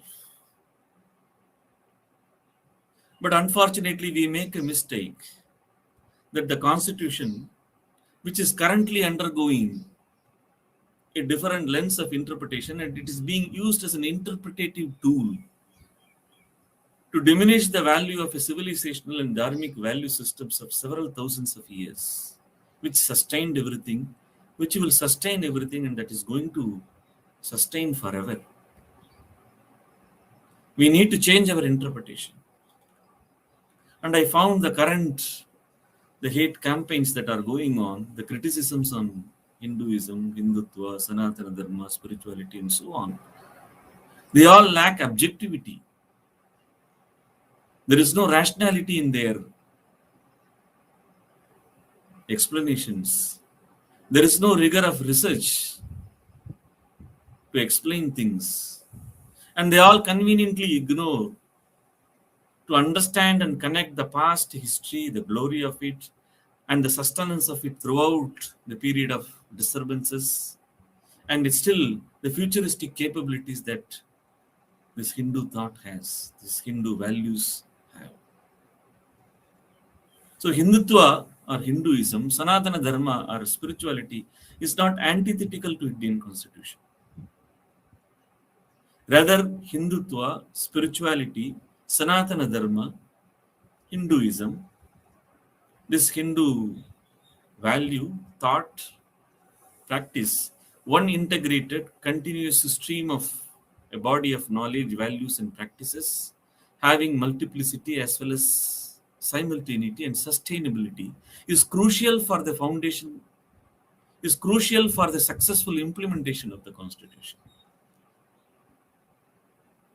Otherwise, Constitution can become ineffective, which we are seeing and visible in the few neighboring countries, those who formed the Constitution but are not able to make them work. Whereas the Indian thought, the Hindu thought, the Sanatana Dharmic thought, they are able to move, they are able to sustain, and they are able to take it forward. Because of this inclusive nature, because of this universal nature, because of its non-sectarianness, because of this deep respect for ecology, flora and fauna, because of the balance between the individual liberties and the collective liberties and so on. So to put it in a nutshell, Hindutva is a broad, all-inclusive, uniting framework that has nourished all the cultures and religions in the entire region in and around India. And it is going to still nourish. Because of it, India could become a vibrant democracy. The regional parts that abandoned this, they have almost become failed states. They have seen violence in their state inside, leading to civil wars and so on. Hence, the continuance of Hinduism, the continuance of Hindutva, the continuance of Sanatana Dharma values, the Bharatiya tradition, its culture, is critical for whole humanity, is critical for future humanity. We cannot avoid this. Now let me explain the theme that is given to me: Hindutva, Hinduism, spirituality, Sanatana Dharma on one side, Indian constitution, the legal systems, the justice, equality, liberty, fraternity on the other side. Where is the interface? One wonders. For that, we need to understand what do we mean by Indian idea of the Hindu spirituality, the Sanatana Dharma, the Hindutva, the Hinduism in its core insights, and we need to understand what Indian constitution represents. To put it very simply, we all know what is Hinduism, what is Sanatana Dharma, spirituality, yoga, and so on. But I will just give a simple explanation of it in order to bring the interface between this value system and the value system which we are struggling to achieve, which are there from the Constitution. So to put it very simply, the spirituality, the Hinduism, the Hindu thought, the Hindu practice, the nature of life, the view of life, Sanatana Dharma, Hindutva, they all just speak about one thing, that there is a greater reality other than all these, which we know. There is a greater reality other than the mind, the emotion, sense, and the body, which we are aware of, which we call ourselves as the personality. Other than that, there is a greater reality which is surrounding all these, surrounding everything, inside everything, above everything, below, all around. And an awakening to that greater reality, an awakening to that zone of experience, which is experiential, it is scientific, it is rational. An awakening to that greater reality gives us the experience of something in our own life. What is that? The experience of the oneness, the experience of the mutuality, the experience of harmony. Satyam Ridham Brihat. This is the core experience of Sanatana Dharma, the core practice of Hinduism, Hindutva, Hinduism, yoga, and so on. What more do you need when we experience something of the unity and oneness? What more do you need when we experience mutuality at all levels? What more do you need when we experience the harmony inside? As a result of which, the individual who, having upon that experience, enters into the world again and then expresses these things, brings these things in every aspect of life. In fact, this is the one that has sustained everything. This is the Hinduism, the Hindu values, the Hindu practices, Sanatantham, spirituality, and so on. An awareness or an awakening to that greater reality other than our mind, emotion, sense, and body. And the experience of it is the oneness, the unity, the mutuality, the harmony, which, if you take it to a social level, which we bring it to a world level, which we bring it to an individual level, it becomes equality, liberty, fraternity on constitutional terms. What is there as oneness and unity becomes constitutional equality. What is there as multiplicity and mutuality becomes liberty in constitutional terms. What is there as that sense of harmony becomes the fraternity on constitutional terms. As a result of which we get the dignity, the unity, the integrity which the Constitution spoke about, speaks about, and wants all of us to achieve. This is the experience. And this is the expression. This is the knowledge. This is the system of thought. It is most rational, scientific, most objective, and yet it is free from all rigidity, and yet it is free from all kinds of reductionism, because it allows each and every individual to have that experience in themselves, which is unique for each and everyone, and then bring it back to his life or her life, and then impact it in whatever one is dealing with. If you see the Indian Constitution on the other side, it says, the preamble says, we the people of India, having solemnly resolved to constitute India into a sovereign, socialist, secular, democratic republic. That is the nature of the state. What does the state would do? It will assure its citizens, secure its citizens, justice which is social, economic, political, liberty, equality, fraternity, dignity, unity, and integrity. Constitution has given us the framework. We have created the Constitution. We the people, having solemnly resolved to constitute India into, and then we are securing and assuring our citizens to achieve justice, social, economic, political. And then we will bring equality, liberty, fraternity. And then we will assure and secure dignity, unity, and integrity. This is the thought process. This is the roadmap. This is the direction that which is given to us. But how do we practice it? Where is the process? The Constitution, which is the framework which is given to us, which we only created, the constitutional makers, the great thinkers, they created this Constitution with this idea, and putting this in the preamble, they have left it to the people to achieve it. That's why Constitution starts, we the people of India, having solemnly resolved to create India into a, and then it goes on.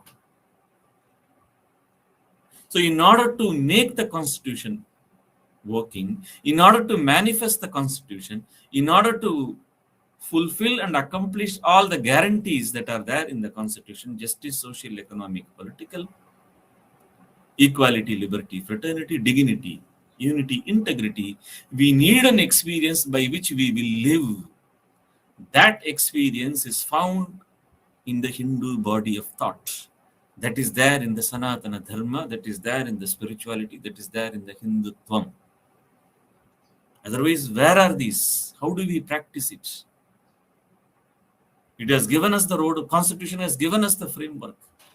But the framework, in order to bring it to life, we need values, we need systems, we need thoughts which will awaken us to that greater reality that is not outside us, it is inside us, it is surrounding us, it is everywhere. That is what Sanatana Dharma is all about. So that which is there everywhere, that which is there inside, that which is there above, that which is there inside, that which is there behind and below, and that which is there eternal since time immemorial, and that which is there transcendent, that which is there cosmic, universal, and that which is there in the world, that which is there in the individual, that which is there in the collective, it is there in the animate and the inanimate, and each and everything, unless and until we start reflecting in ourselves to see this kind of innate, inclusive, universal thing without any division, without any sectarianism. We need a body of values, we need a body of thoughts, we need a body of practices. That body, that whole basket of values, practices is the Hinduism, Hindutva, Sanatana Dharma, and spirituality. So this becomes very clear that if you want constitution to be achieved, if you want all the constitutional guarantees to be achieved, we cannot avoid a system of practice, a system of values, a system of thought process, which is inclusive, universal, non-sectarian, bringing a balance between individual and the collective, respecting the ecology, the flora and the fauna, the sustainability, and finally development-oriented and continuously allowing the evolution to take place, the developments to take place. That's why the core idea of the Sanatana Dharma is Satyam Ritam Brihat, that which is the truth, the Sat, Ritam, that which is harmonious, and Brihat, that which is constantly expanding and unfolding. What is that?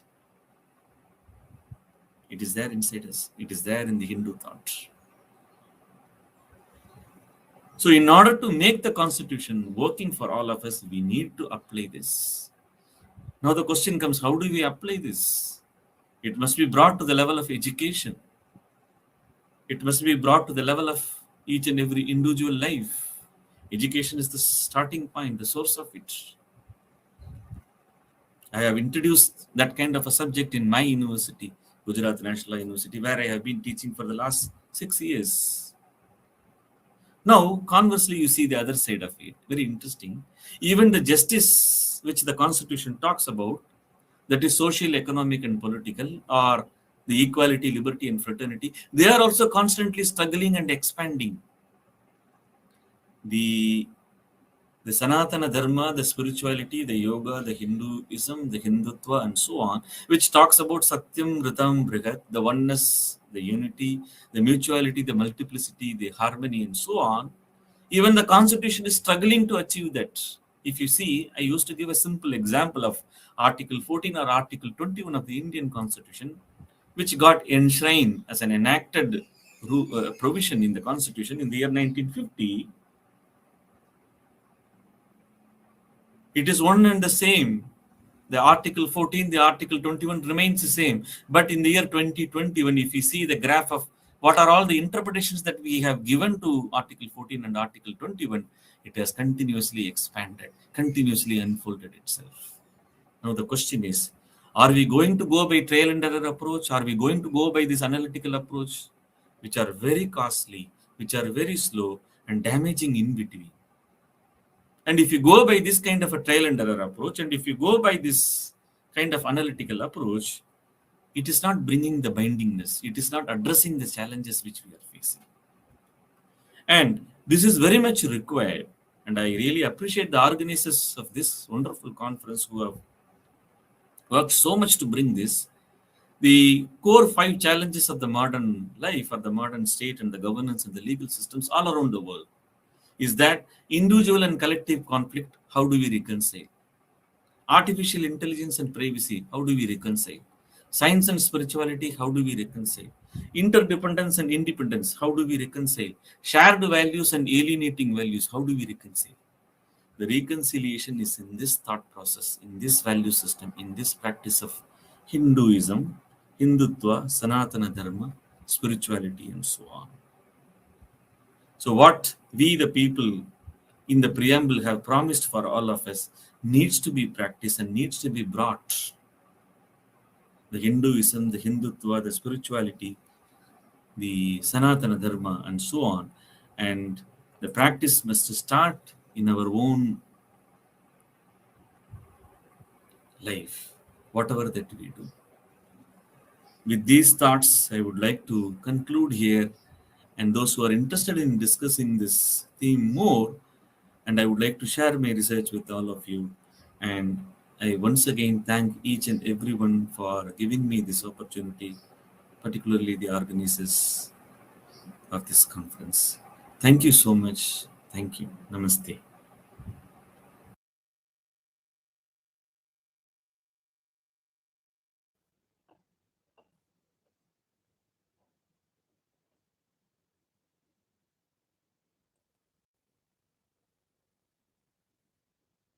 Namaste, friends.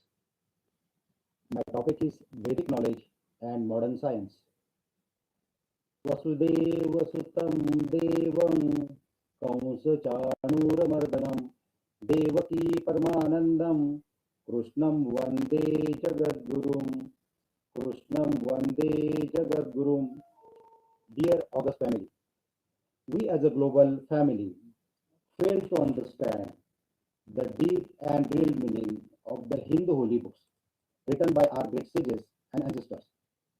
Psychologically, if we see, it is advised from our ancient days to explain any idea or concept by building stories or some personal relevance around particular topic or subject to make it more symbolic, interesting, apt, and easy to remember to the listeners.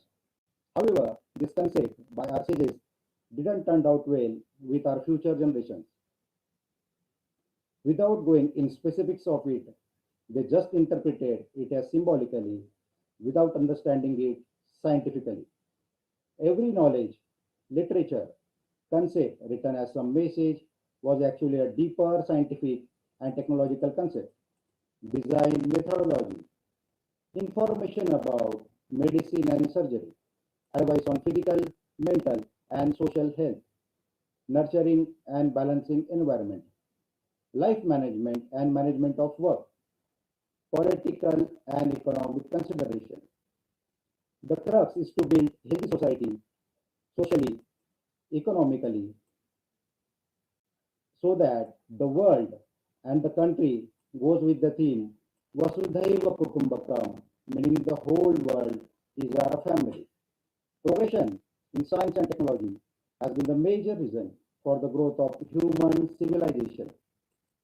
India has been contributing to the fields of science and technology since ancient times.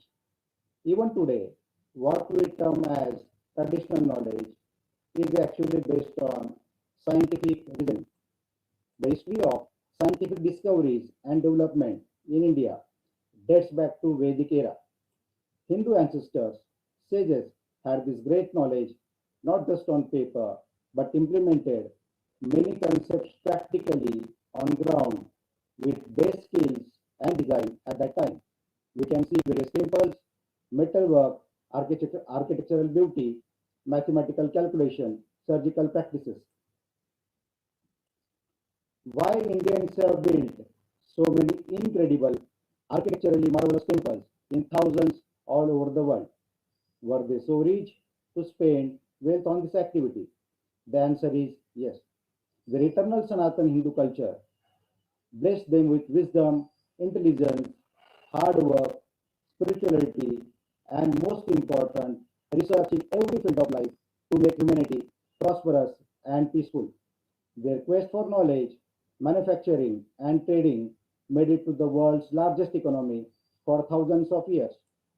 The German philosopher Gottfried von Herder once said, mankind's origin can be traced to India, where the human mind got the first shapes of wisdoms and virtue. From the complex layout of Harappan towns to the existence of iron pillars in Delhi, it is evident that India's indigenous technologies had been very sophisticated. They included the design and planning of water supply, traffic flow, natural air conditioning, complex stonework, and construction engineering. The Indus Valley Civilization built world's first society with planned towns, underground drainage system, civil sanitation, hydraulic engineering, and air cooling architecture. While other ancient civilizations of the world were small towns with one central complex, the Indus Valley Civilization had the distinction of being spread across a region about the half size of Europe. Weights and linguistic symbols were standardized across the vast geography for a period of over 1,000 years. They remained as the world's most peaceful and prosperous nation for centuries. Ancient Indians were involved in a quest to know more about life and its purpose. Every divergent view had a place in the discussion, and no one was killed for his or her contradictory view of the life or God. Every thought has its place in Indian spiritualism.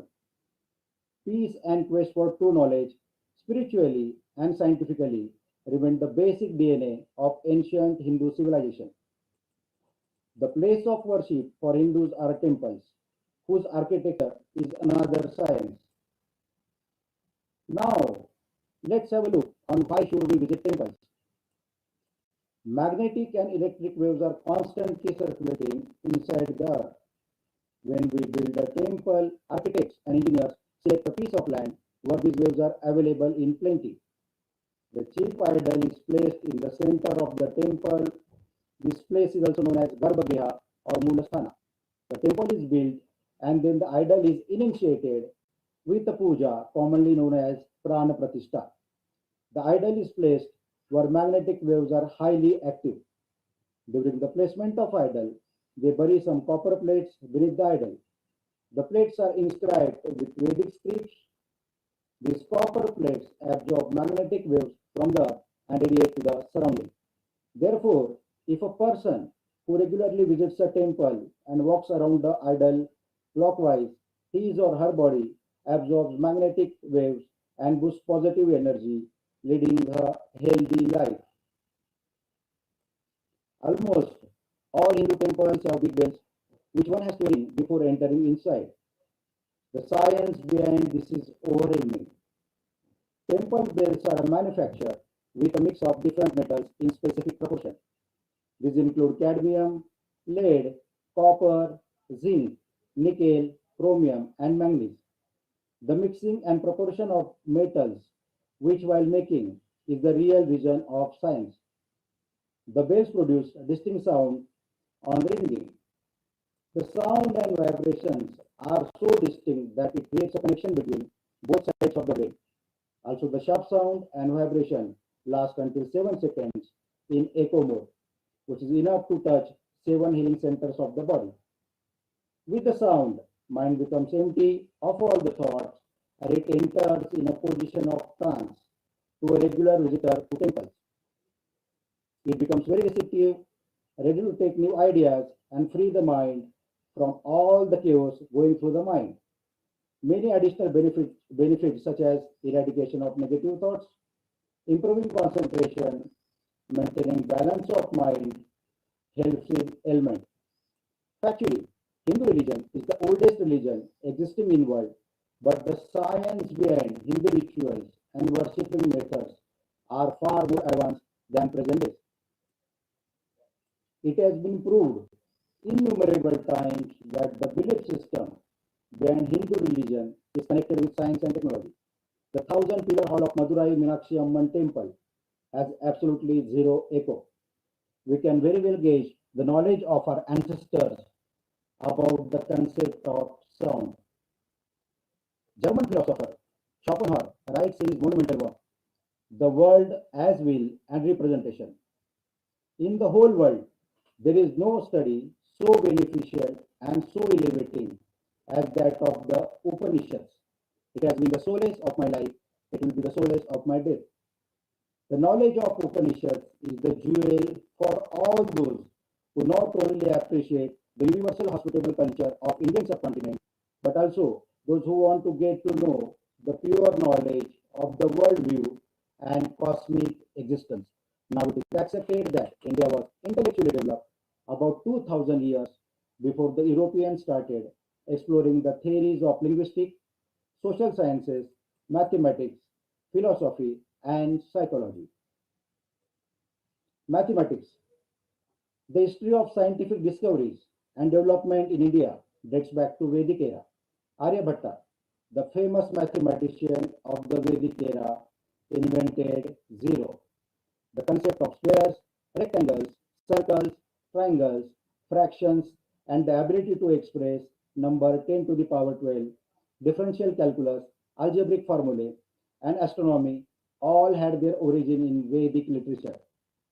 The decimal system was already in use during the Harappan civilization. This is evident in their use of weights and measures. Iron and steel. Iron and steel have literally been the pillars of modern civilization. Ancient India was pioneer in developing the technology of producing rust-free iron. This metal from India was famous in Europe for sword making.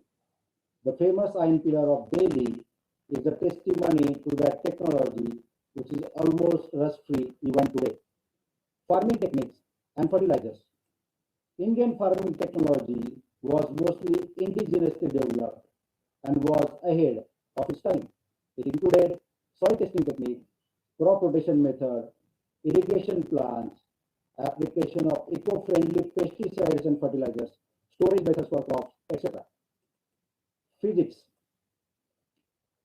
Werner Heisenberg, German physicist, once said, after the conversations about Indian philosophy, some of the ideas of quantum physics that had seemed so crazy suddenly made much more sense.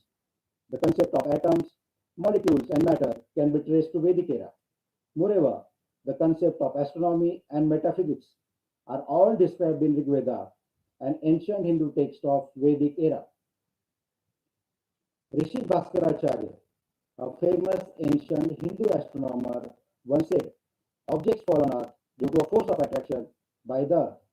Therefore, the Earth, the planets, constellations, moon, and sun are held in their respective orbit due to this attraction. Approximately 1200 years later, Sir Isaac Newton rediscovered this phenomena and called it as law of gravity. Medicine and surgery. Ayurveda.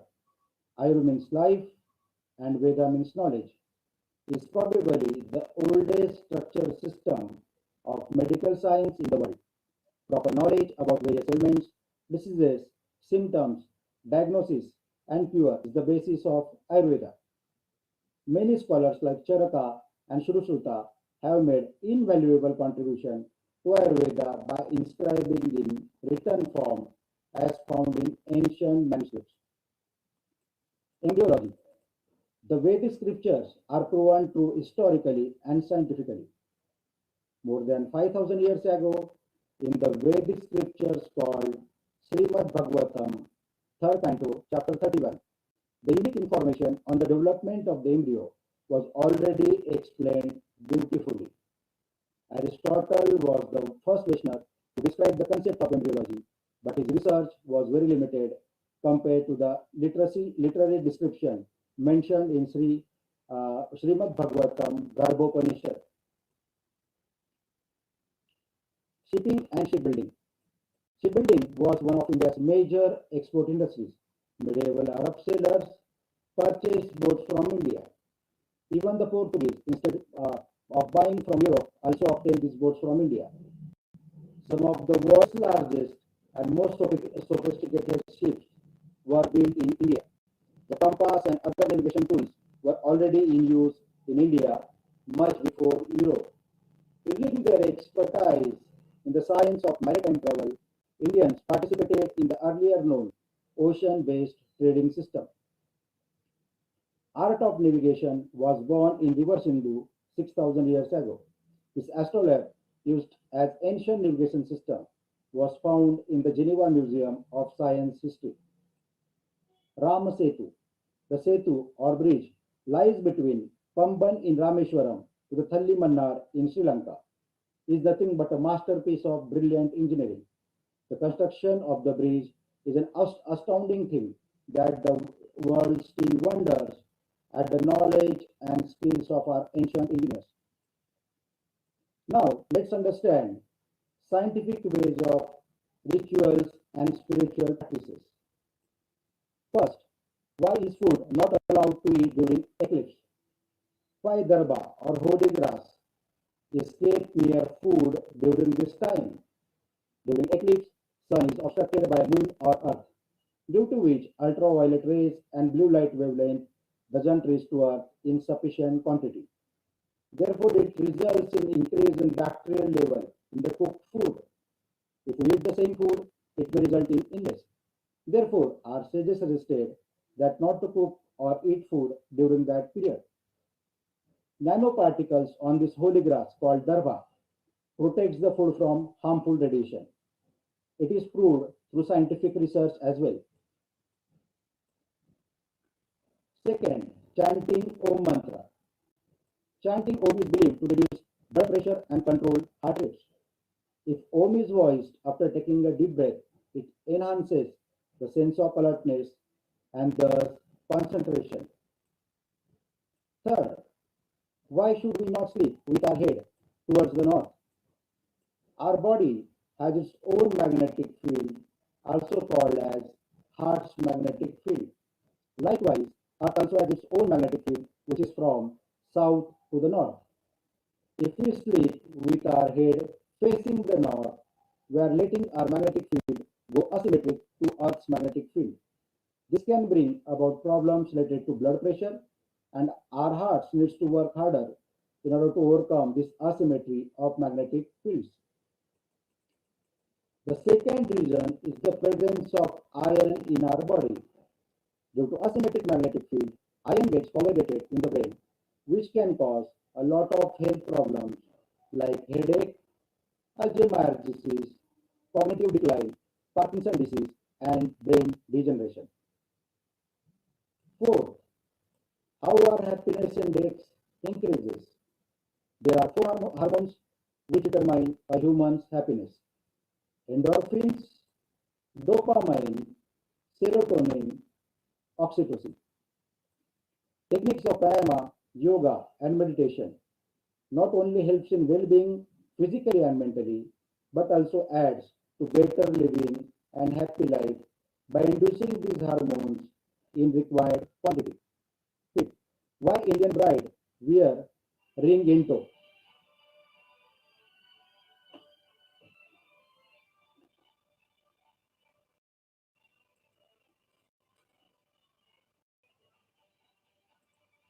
Why Indian bride wear ring in toe? In Indian culture, brides are made to wear ring in toe. In Indian tradition, wearing silver ring in second toe is being followed from thousands of years. It symbolizes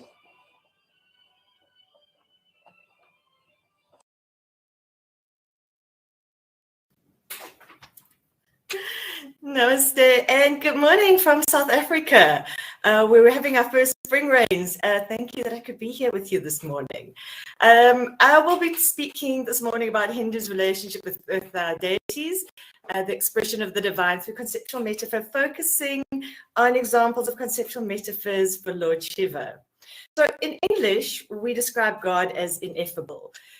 Which means beyond the scope of words, too great to explain in words. The divine, being infinite and incorporeal, is just beyond the scope of human comprehension, beyond the comprehension of our finite and limited human minds in this limited human body. The nature or existence of the divine can therefore not be adequately expressed through language, because language is a product of our human minds. Yet we do speak about God. We do describe the divine, and we express our experiences and our relationships with our devas and devis according to ordinary everyday language.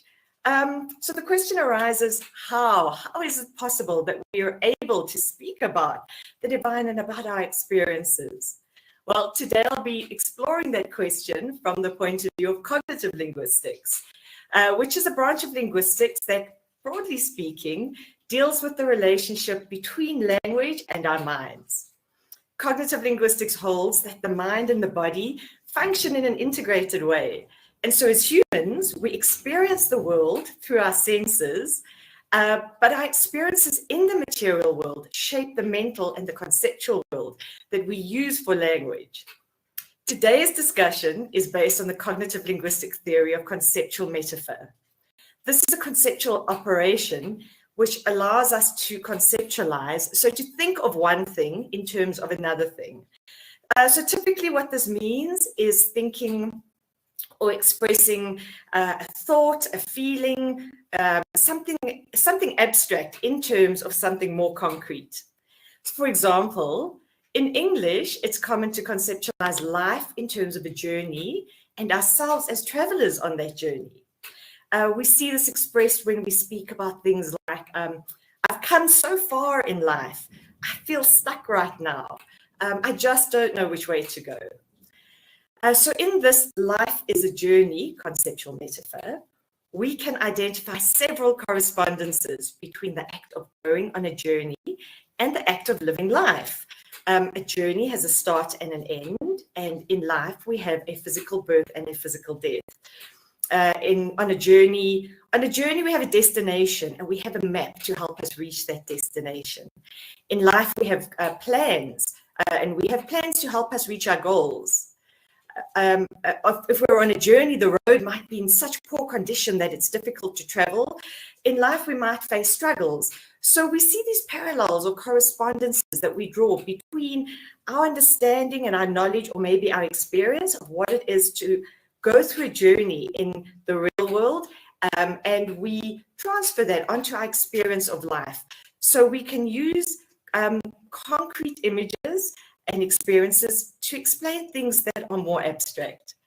So it's crucial to understand, though, that when we speak about conceptual metaphor in cognitive linguistics, we are not referring to a literary device, to a feature of literature. Rather, we are referring to a feature of thought. In the words of the linguists who pioneered conceptual metaphor theory, George Lakoff and Mark Johnson, we think in metaphors. As this indicates, conceptual metaphors are not consciously created for a specific purpose, but rather they arise automatically as part of our conceptual system. When we use metaphors, it therefore reflects a way of thinking or a way of feeling about something. While this isn't universal in nature, and it does according to languages and cultures, there are examples of many conceptual metaphors that transcend language and culture. For example, the metaphor that time is motion along a path, where we imagine time as being movement along a path, with the future as being ahead of us and the past as being behind us. So when we look at communication about the divine, be it in sacred texts or everyday language, which is what I'm looking at today, everyday conversation, that communication tends to be highly metaphorical in nature, because we're speaking about something that we cannot see, touch in the physical world, but we draw on our concrete human experience to convey knowledge of this unobservable, intangible plane of divine experience and existence.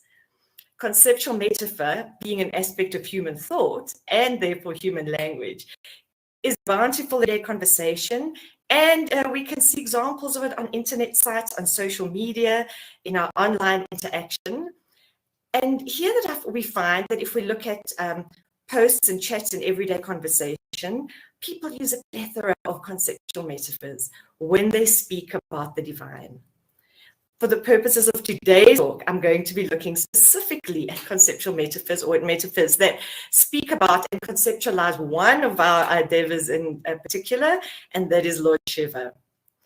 If we look online, and this is where I've taken my data from quotes, from memes, from discussions, from comments that people make online, we see that people speak about Lord Shiva in a number of ways. He is often spoken about as a loving father, taking care of his children. Often he's spoken about light, about warm and nurturing sunshine. And with life commonly being conceptualized as a journey, it is perhaps unsurprising that Lord Shiva is frequently conceptualized as a guide on that journey through life, as a guide who takes humans on their journey through life from physical birth to physical death.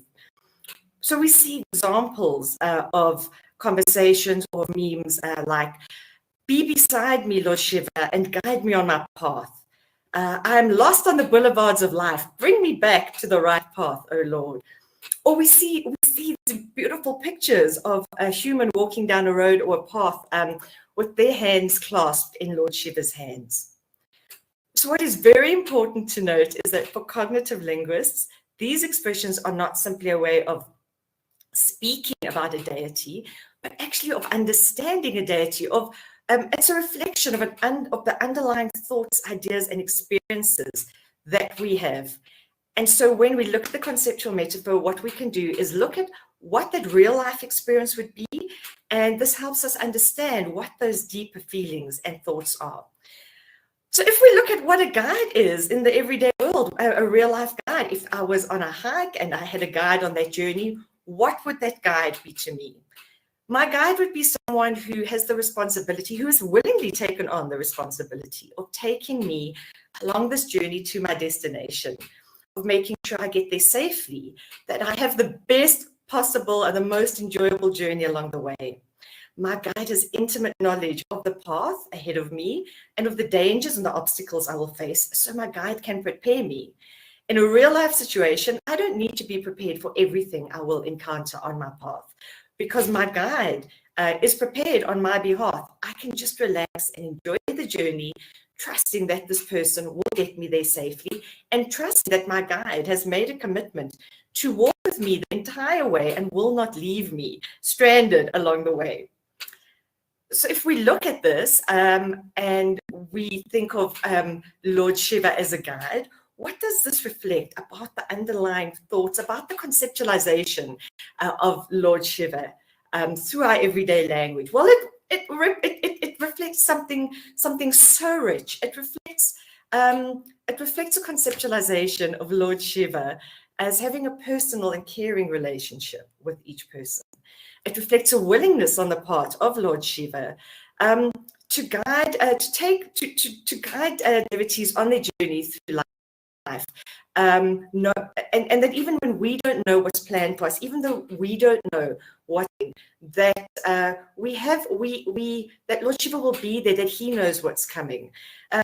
When life is difficult, when people encounter impediments to their progress, when they fail in their endeavors, the knowledge that they are being led through life by a loving guide who is their companion offers hope.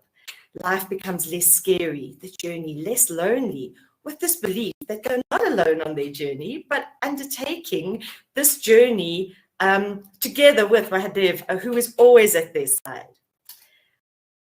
So while I've briefly set correspondences that reflect the deeper meaning of this conceptualization of Lord Shiva as a guide, it should be noted that obviously metaphor is grounded in personal lived experience or knowledge of the world, and so the exact correspondence from person to person, but the defining conceptualization springs from a common experience and a common knowledge base, and so it's likely to be familiar to speakers who share a language and culture. So in this case, speakers of English often use this metaphor and will understand it.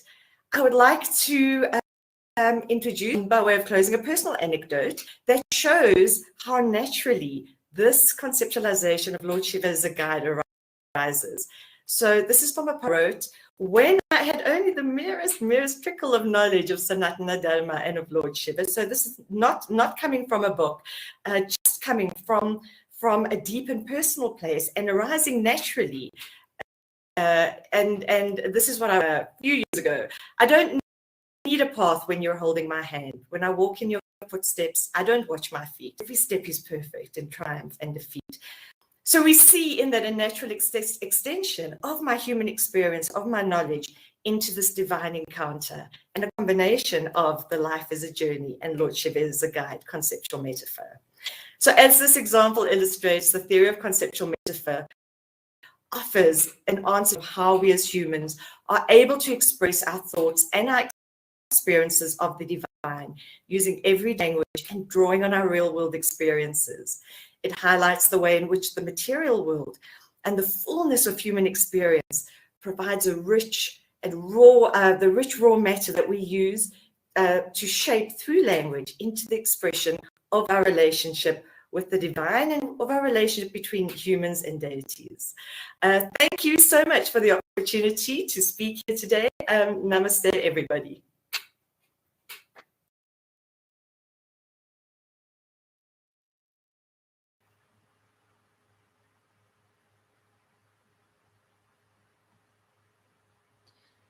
Namaskar. My name is Purnima Nath. Thank you so much for inviting me to say a few words. We all know today, October 2nd, is Gandhi Jayanti. But did you know October 2nd is also birthday of freedom fighter and second Prime Minister of India, Lal Bahadur Shastri? We do not know our own history.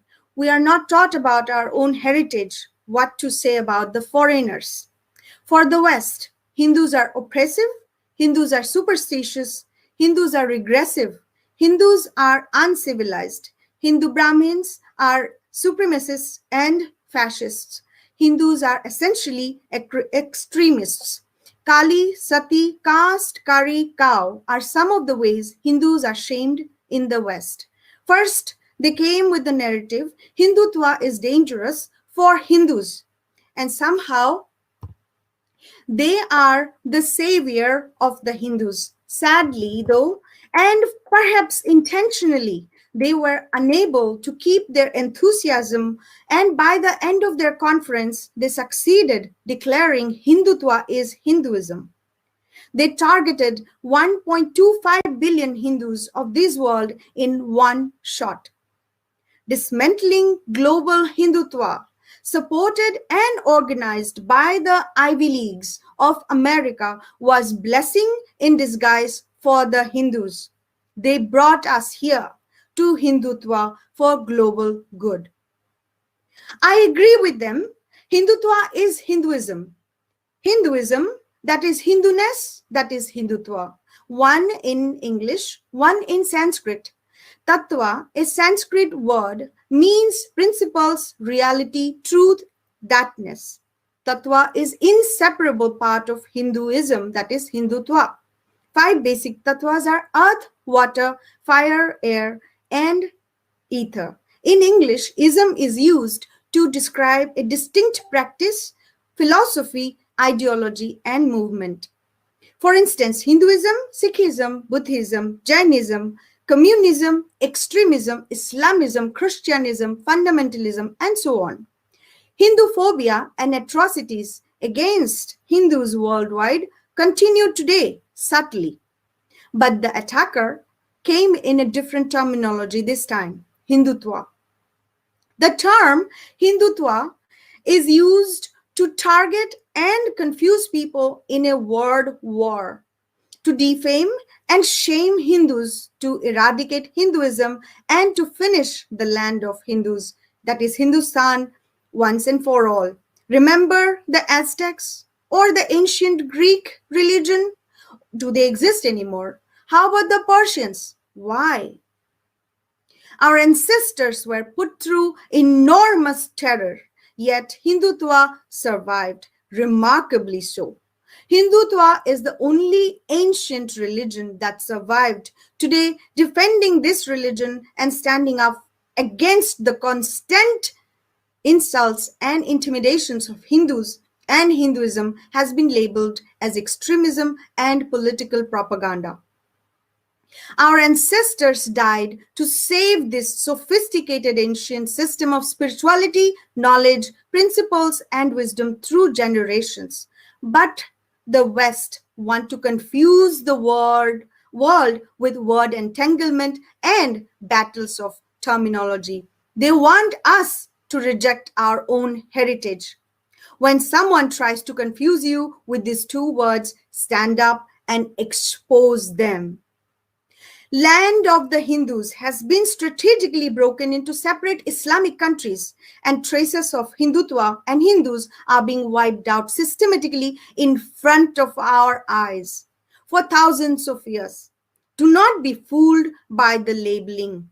Our philosophy was not based on killing people of other faiths, paths, or ideologies. Our philosophy was not based on forcing people to accept from one book blindly. Our philosophy was not based on vilifying other faiths either.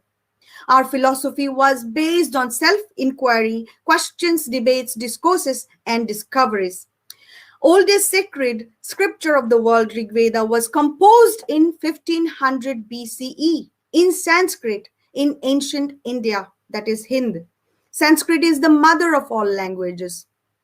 Yoga, Ayurveda, chess, button, number 0, cataract surgery, plastic surgery, shampoo, algebra, trigonometry, calculus, to name a few, are major inventions and gifts of Hindu civilization to the world, with no patents and no credits to Hindus and Hindutva.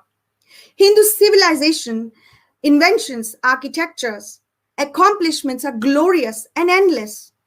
Hence, Hindu heritage was buried. Hindu land was not only the largest democracy in the world today, but also the oldest democracy. Hindutva is inclusive of gazillions of faiths and all living beings, including two-legged or four-legged animals, insects, aquatics, reptiles, and so on. And Hindutva is environmental conscious and nature focused. We even call our rivers as mothers, earth as mother, sun as father, and moon as mother. We worship trees. We see God even in stone.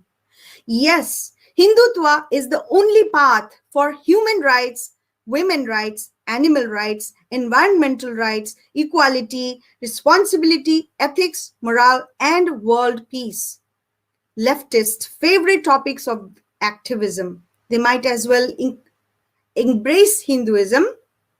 No, Hindus do not need to resort to terror to bring harmony and world peace. Non-violence, tolerance, acceptance, and respect, all are good, but Hindus must defend themselves.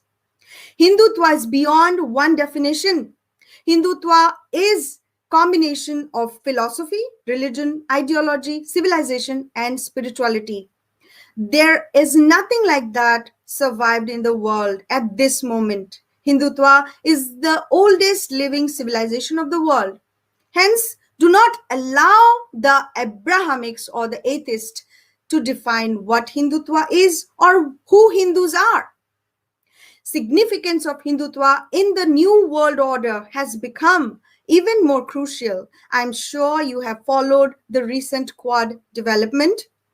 Hence, the nexus of Hindu haters united in fear to destroy Hindus and Hindutva once and for all. Now, some questions for the viewers. Please name a country Hindus invaded. Please name a religion Hindus have annihilated. Please name a community Hindus have forcibly converted and erased. Now, we can say all this for any other Abrahamic religion, can't we? Many debates about the definition of Hindus are being circulated, such as when the word Hindu came along. How does it matter? These are the major topics of interest of leftist, communist, expansionist, imperialists, and so-called historians and lovers of South Asian studies in the West. Land of the free, America, and the West in general is being used as a major incubator for spreading Hindu hate and Hinduphobia. These deliberate attacks are not going to stop. In fact, these intensity of these attacks will only increase, sadly. In one hand, Hindus are going to be the targets of Christian faiths. See the recent example of Papua New Guinea, a Pacific nation near Australia, where Durga Puja was initially not permitted because idol worship does not align with Christian faith. Although Mr. David Manning apologized, but look at the incident. He is the one who signed the letter, but he blamed a department within for drafting the letter. Then why did he sign to begin with? We should not take these kinds of incidents lightly. I fear this is soon coming to America. On the other hand, Hindus are going to be targets of brainwashed woke culture of the West, communists and Islamists, such as left liberal Democrat Party in the United States have taken caste as a protected category. No, they are not interested or willing to listen to the truth of caste, how it was manufactured by the British. In paper, Hindus are 79% in India. That is 95% of the world population. But I doubt today there is even 60% Hindus remaining. converting by the day into Abrahamic faiths. Nepal has 2% of global Hindu population. Therefore, only 3% of global Hindus are living outside India and Nepal. The last place on earth that can save and has claims of Hindus and Hindutva is Hind. That is India. As an Indian American and a Hindu, I'm appalled to witness what is happening in India. American liberal giant media, New York Times, can place an ad in India that is treasonous to the elected government of the largest democracy. Yes, India elected Prime Minister democratically. He was not selected. American liberal media, Washington Post, rolls the red carpet to the rabid Hindu haters to spew venom against Hindus in India in the name of freedom of speech. American woke liberal Ivy Leagues is supporting and sponsoring, targeting entire civilization and religious group and democratically elected government. American social media, liberal left companies bans Indian nationalists and flags them as extremists. American social media, liberal left companies plays with vice president and home minister of a democratic country. Are these coincidences? Nah, I do not believe in coincidence. Time has come to tear the veil of illusion created by the foreign supremacists and radical ideologies. Time has come to expose the truth. Time has come to be Hindutva, land of the Hindus, that is the Hind, that is Hindustan, that is India, that is Bharat, the oldest and largest democracy of the world, must be declared as a Hindu Rashtra in order to save the Hindus and global Hindutva and the world. Declare India as Hindu Rashtra, reclaim Hind, reform India's constitution, fix historical blunders, free Hindus from the clutches of neo-colonialists. 1947 was a transfer of power from the foreigners to the socialists, communist, Islamist, and Christian missionaries. India has been systematically divided, and the policies that were implemented are anti-Hindu.